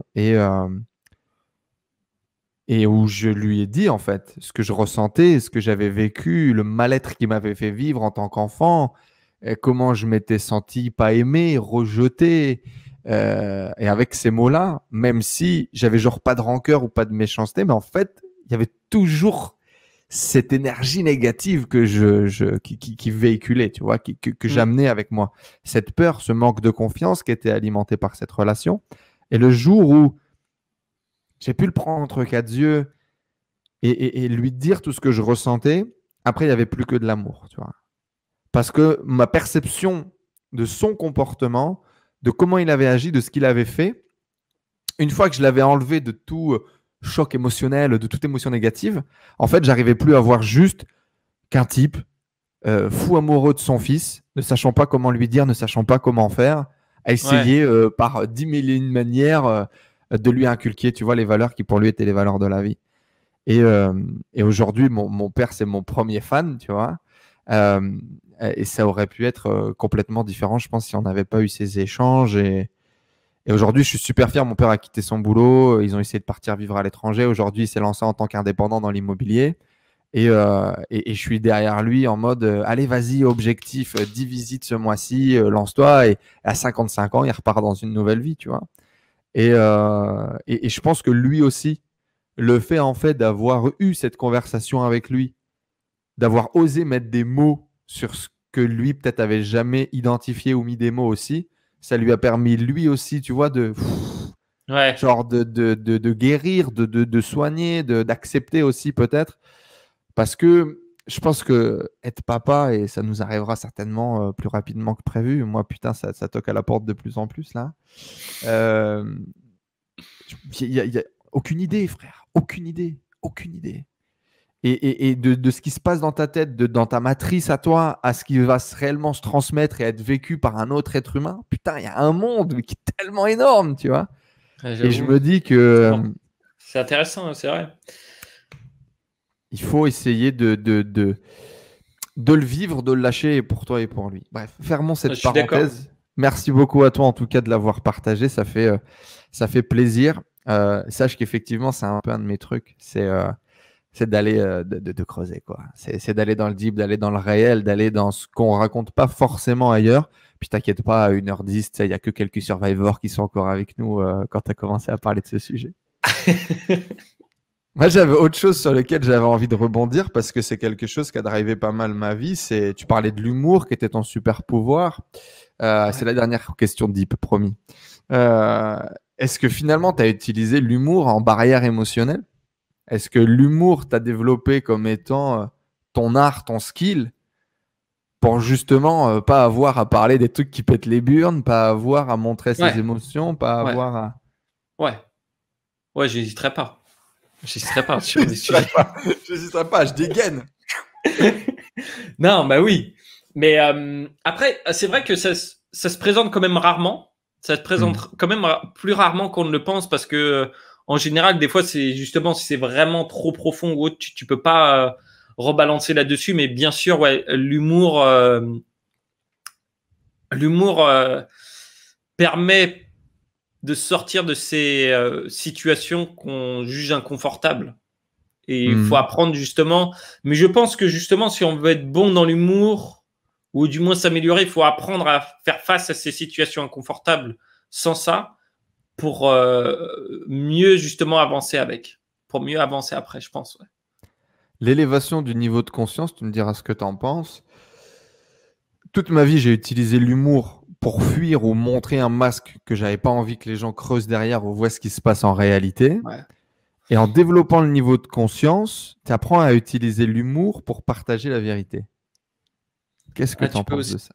C'est vrai, je pense. C'est beau, ouais. Non, c'est vrai. Ouais, c'est vrai. Je pense, je le fais des fois. Ouais, je vais grossir par exemple un trait de caractère. Je vais grossir quelque chose que je fais. Et du coup, parce que tu n'as plus besoin de le cacher, tu vois. C'est voilà. plus comme si, genre, avant, tu disais, tiens, regarde là-bas, me regarde pas. Là, tu acceptes, tu assumes, tu es en conscience. Et du coup, tu l'utilises plutôt comme véhicule. Bah, la personne dont je préfère rire, c'est moi. C'est moi. Après, ça, en second, ça doit être ma grand-mère. Pauvre elle, mais. Parce que tu l'aimes beaucoup. Ouais, c'est ça. Rousseau, tu seras où dans 5 ans et tu feras quoi? Dans 5 ans? Dans 5 ans, bah, j'aurai un âge à la con, hein, 33. Ouais, c'est un âge en plein milieu. C'est bizarre, cet âge-là. Ouais, c'est pas trop ce que tu dois faire. Bah alors, en fait, j'ai déjà beaucoup de chance parce que j'ai déjà fait ma crise de la trentaine tôt. Toi aussi, sans doute.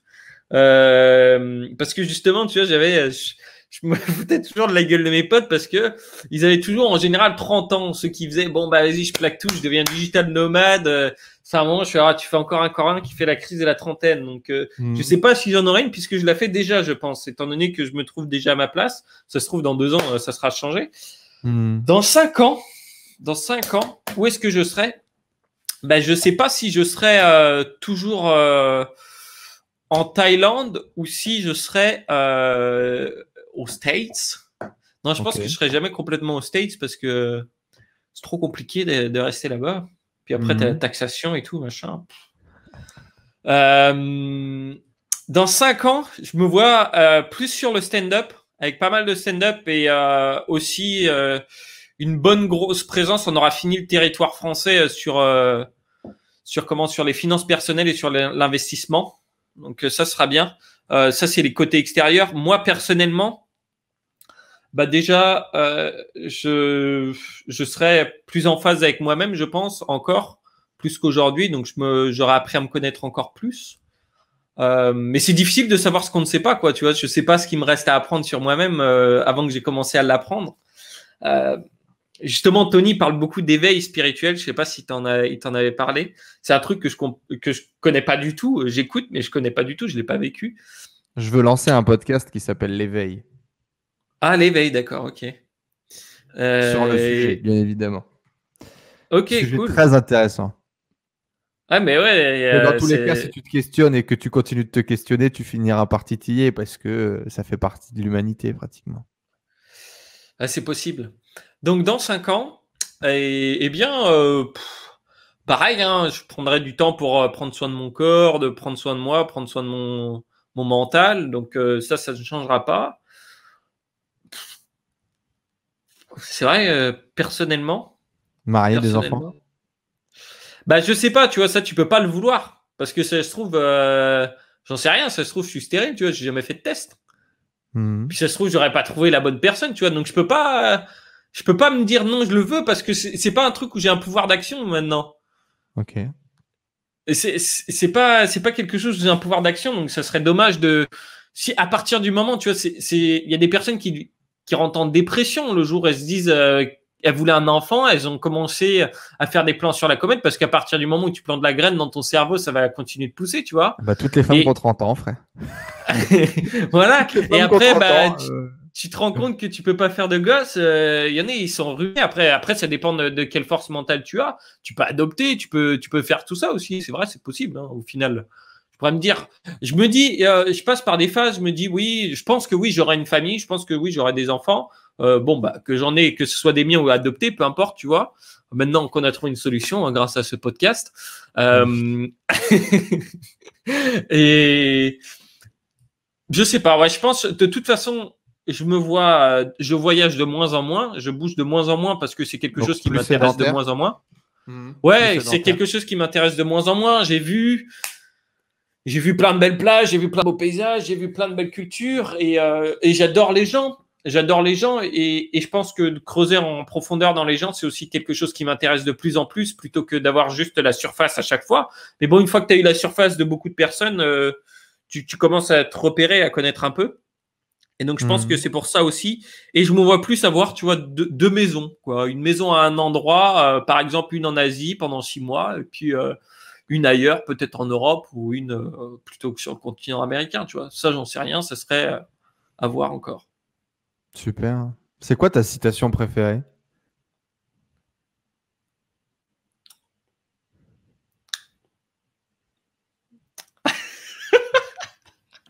Ah, j'en ai pourtant, mais ah là, je sais pas. Hein. Je sais pas, ça me vient pas à l'idée. L'interview, c'est que si on avait des capteurs neuronaux, on pourrait voir les parties du cerveau, ça part dans tous les sens. Tu vois, ça va chercher dans les souvenirs, dans l'actuel, dans le front, dans le back. Je sais pas quelle heure. Ouais, tu vois, là, normalement, je suis en phase de descente dans mon cerveau. Tu vois, il est 9h chez moi, donc normalement. On est en descente, tranquille. On fait descendre l'énergie. On est en descente tranquille. Mais attends, je vais. Parce qu'en fait, comme je viens de parler, il est resté sur le sujet. Mon cerveau, il faut que je pense 2 secondes. C'est pour ça. En fait, ici, c'est une gymnastique cérébrale. Mais je suis un peu comme le jeu, tu sais, quand la Nintendo DS elle est sortie là, le docteur japonais, bah c'est un peu ça. Demain, je vais sortir un jeu, les interviews d'Enzo Honoré. C'est la gymnastique cérébrale de tous les entrepreneurs du monde. En plus, maintenant, tu mets l'idée du docteur japonais dans la tête là. Pas du tout. Je ne t'ai pas parlé de docteur japonais. Docteur japonais. Bah, je sais pas, je veux dire, avant c'est fait. Je sais pas si quelqu'un l'a dit, mais. Très bien. Avant c'est fait. Quelqu'un l'a dit. Avant c'est fait. C'est ce qui drive un peu ta mission, c'est ce qui a drivé ton lancement, ça drive toujours ton développement aujourd'hui? Non, pas du tout. Tu m'as demandé de sortir une citation. Moi, je te donne une citation. Ouais, mais non, mais oui, mais c'est parce que c'est ce que j'ai vu. C'est ce que j'ai vu au final. C'est vrai que, bah, de toute façon, continue d'avancer. Tu vas avoir des hauts, des bas. Sois content d'avoir des plus gros problèmes dans la vie. C'est quelque chose d'important. Parce que y en a, leurs problèmes dans la vie, bah, c'est que leur collègue a fait que de renifler au boulot ou qu'au lieu d'avoir un poulet frites, ils se sont retrouvés avec un steak frites. Bah toi, tu devrais être content d'avoir un problème où tu as un employé qui a insulté un client, tu sais pas pourquoi, tu vois. Mais sois content d'avoir des plus gros problèmes, sois content d'avancer. C'est pareil, là, c'était pour les visas, pour pouvoir voyager. C'était des problèmes que personne ne se mettrait dans les pattes pour rien, tu vois. Mais moi, je m'étais mis, mais parce que je suis content au final d'avoir cette liberté d'être là où je peux être, là où je veux et bénéficier de ça. Donc, je pense que c'est quelque chose dont il faut apprécier, savoir apprécier ça aussi. Est-ce que tu as un livre préféré, un livre qui te suit, un livre qui t'a vraiment fait un déclic majeur? Celui de Rousseau, Les Bons Tuyaux, bien évidemment. On vous mettra un lien dans la description pour choper ce manuscrit dédicacé avec également un peu de sueur, de transpiration post-interview. Ce sera cadeau. Un livre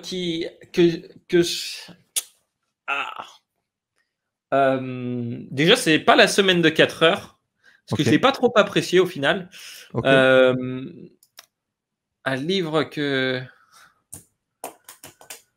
Il y en a tellement que j'ai adoré. T'es un lecteur, ouais.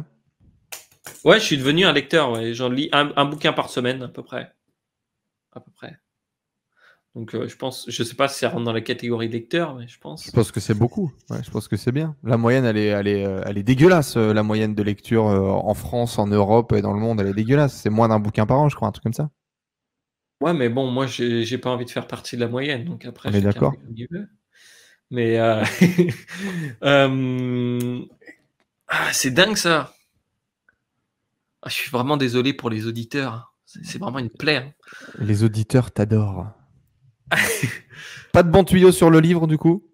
Non, si, je vais t'en sortir un parce que c'est quand même important et ça permettrait à beaucoup de monde de commencer là-dessus. L'art de la guerre. Ok. Qu'est-ce que tu as trouvé dans l'art de la guerre de Sun Tzu? Eh bien, qui est un livre assez compliqué quand même d'ailleurs. Si c'est votre première lecture, allez-y tranquillement, prenez votre temps, prenez des notes. c'est vrai, j'avoue, en fait, je le c'est comprends beaucoup plus d'allégories, avec ce qu'on m'en dit après que Non, mais la c'est ok, première on n'a lecture. pas- Je comptais le relire. Et ça, ou sinon L'homme le plus riche de Babylone aussi, que j'ai bien aimé. L'homme le plus riche de Babylone. On n'est pas sur Ouais, un podcast donc, pour débutants, hein. Te justifie pas à donner des bons tuyaux, hein. Ouais, non, mais après, voilà, c'est pour ça, ça diffère. Ça dépend. Tu m'as demandé un livre que j'adorais moi. Il y en Complètement, a c'était l'objectif. L'art de la guerre de Sun Tzu, du coup, qui est ce bouquin écrit. Alors, on ne sait pas d'ailleurs si Sun Tzu a vraiment existé ou si c'est un groupuscule de savants de l'époque qui l'ont écrit à plusieurs. Mais ça, il y a trop de gens qui se posent des questions sur qui est l'auteur plutôt que qu'est-ce qu'on en retire, quoi. Exactement. Et du coup, toi, c'est qu'est-ce pareil. que tu en as retiré?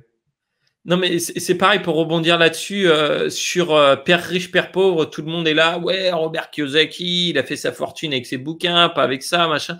Puis au final, on est là, on est en train de juger le nom. On est toujours dans le culte de la personnalité au lieu de juger l'ouvrage.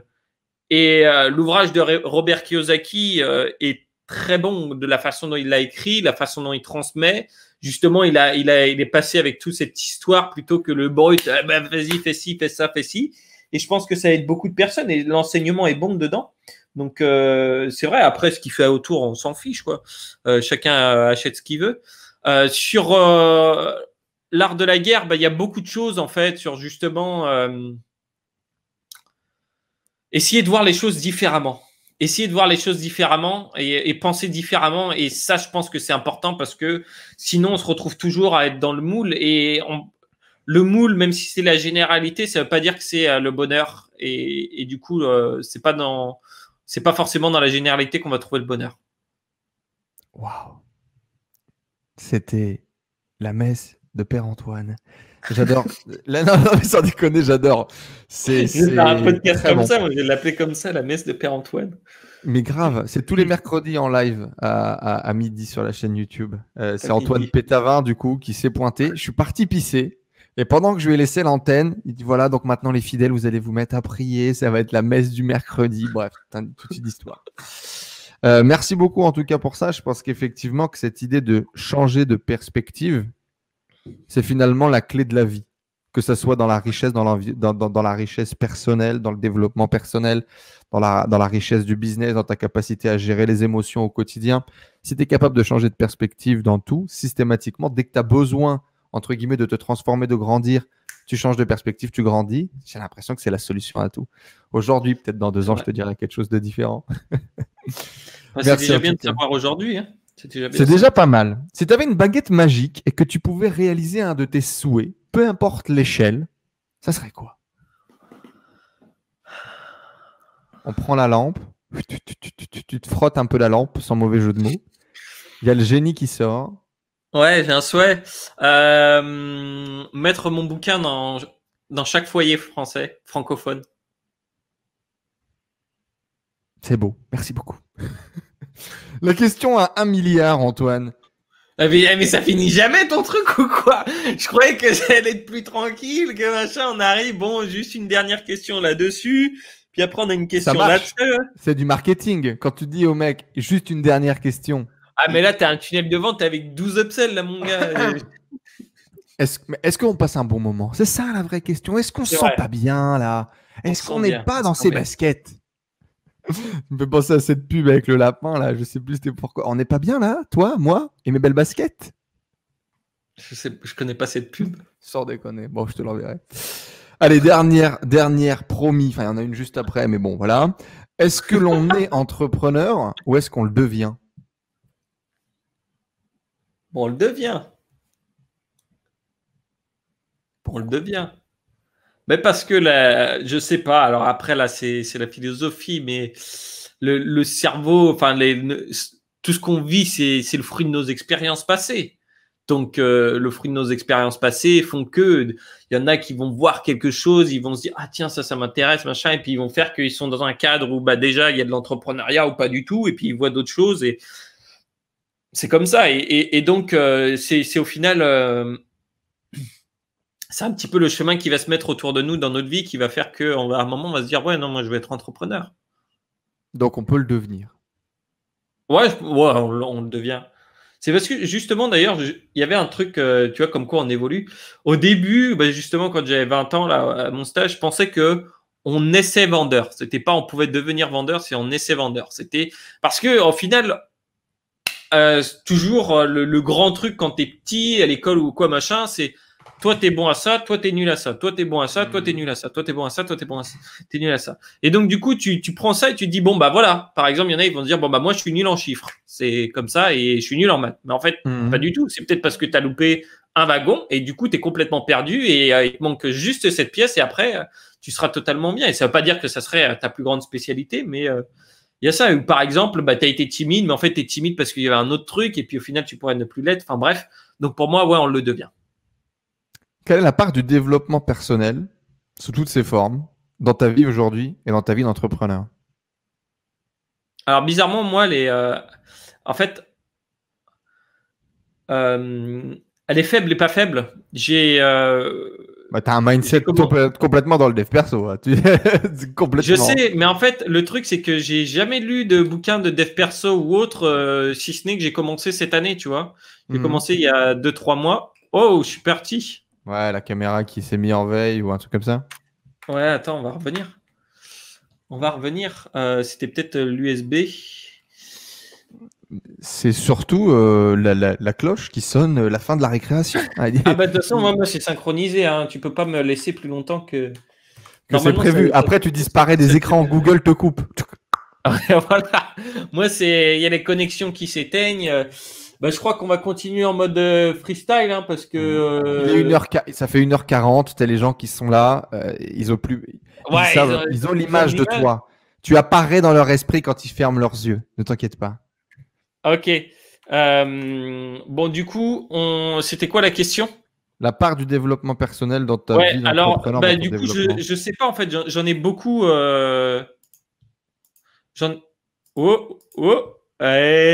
est là? Du coup, j'en ai beaucoup, mais parce que j'essaie toujours de grandir et de me connaître mieux, mais au final, j'ai commencé que très tard à ouvrir un bouquin de développement personnel ou des choses comme ça. Et du coup, c'est que cette année à peine. Avant, je le faisais toujours. Je réfléchissais par rapport à ce qui était arrivé. Je regardais. En fait, j'ai toujours eu un sens très observateur. Et donc, du coup, je me sers beaucoup des erreurs des autres pour grandir. Des erreurs des autres, pas à moi, mais genre, j'écoute leurs histoires. Je dis, tiens, ça c'est intéressant. Machin. Je dis, ouais, d'accord, ok, il faudrait que je fasse gaffe à ça ou quoi, des trucs comme ça. Tu vois, je vais beaucoup me servir de ça.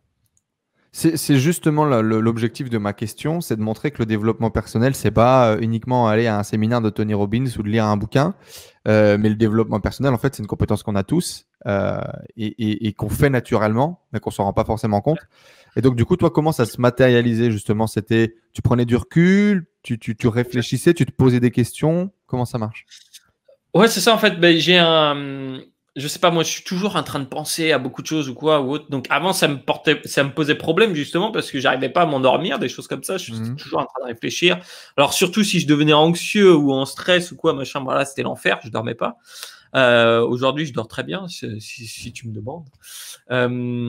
Et donc du coup, ouais, c'est le pouvoir de se poser et de réfléchir à ce qui s'est passé et de vraiment peut-être que je le fais pas par écrit, mais peut-être serait intéressant de le poser par écrit. Tu sais, c'est toujours différent parce que ce qu'on a en tête et ce qu'on a en écrit, c'est vraiment différent. On pourrait réorganiser nos idées. Et d'ailleurs, je le vois beaucoup justement. Ça m'aide sur écrire les blagues, par exemple, parce que des fois la blague elle est drôle dans ma tête. Puis quand je commence à mettre sur papier, attends, là c'est pas organisé. En fait, il faudrait qu'il y ait ça, il faudrait qu'il y ait plus accentué sur d'autres choses. Et c'est pour ça que justement avant c'est fait. Le fait est très important parce que penser c'est bien. Mais faire, c'est autre chose. Parce que penser, tout le monde peut le faire. Ah, je pense que ça serait bien. Ah, je pense que ça pourrait réussir. Ah, je pense que si je faisais ça, machin. Mais au final, quand tu vois qu'il y a eu vraiment l'action, là, tu as la réaction. Tu as vraiment ce qui s'est passé. Et donc, si tu collectes des données un petit peu là-dessus, tu peux réfléchir, tu peux te poser des questions. Un truc que j'adore faire, moi, c'est marcher, justement. Marcher et penser. J'adore faire ça. Méditer, quoi. Ouais, c'est ça. Tu disais, du coup, tu médites. Ouais. Alors, j'ai des phases. Sessions de 10 minutes. Ouais, j'ai eu des phases. J'ai fait pendant pas mal l'année dernière. Cette année, j'avais un peu arrêté. Et puis, bah, là, j'ai repris depuis que je suis en quarantaine. Mais je sais pas si c'est. Je pense que, tu vois, là, je fais de la méditation guidée. Et justement, je sais pas si au final, moi, c'est plutôt d'autres formes qui me vont mieux. Justement, marcher seul, par exemple, c'est un truc qui m'aide beaucoup. Donc, Marche tu vois, méditative, hein. Il n'y a Ouais. pas. Bien sûr.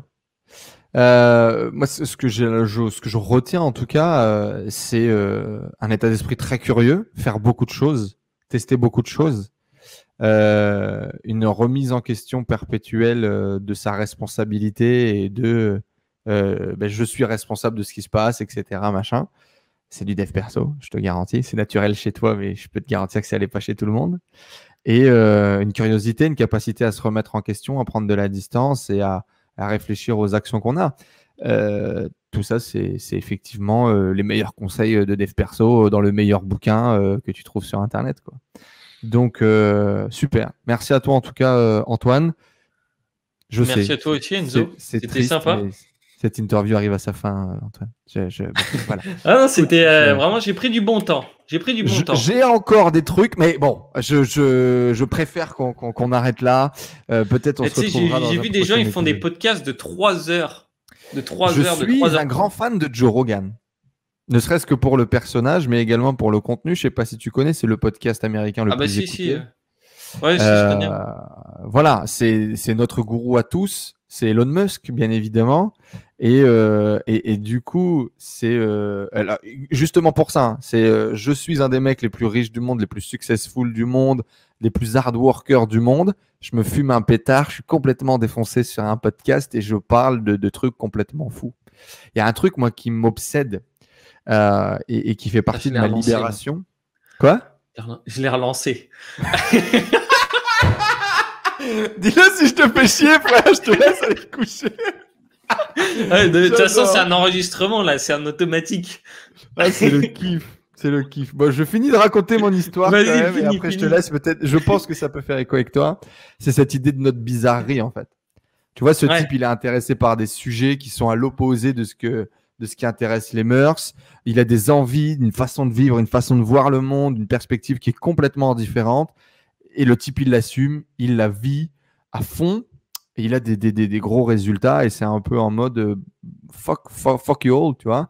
Fuck you all. Et je fume un gros pet sur un podcast avec Joe Rogan. Et il y a très peu de gens. Quand tu regardes, en fait, finalement, Joe Rogan a interviewé beaucoup de gens, mais il a interviewé beaucoup de gens polémiques, beaucoup de gens particuliers, beaucoup de gens avec des états d'esprit un peu différents des codes.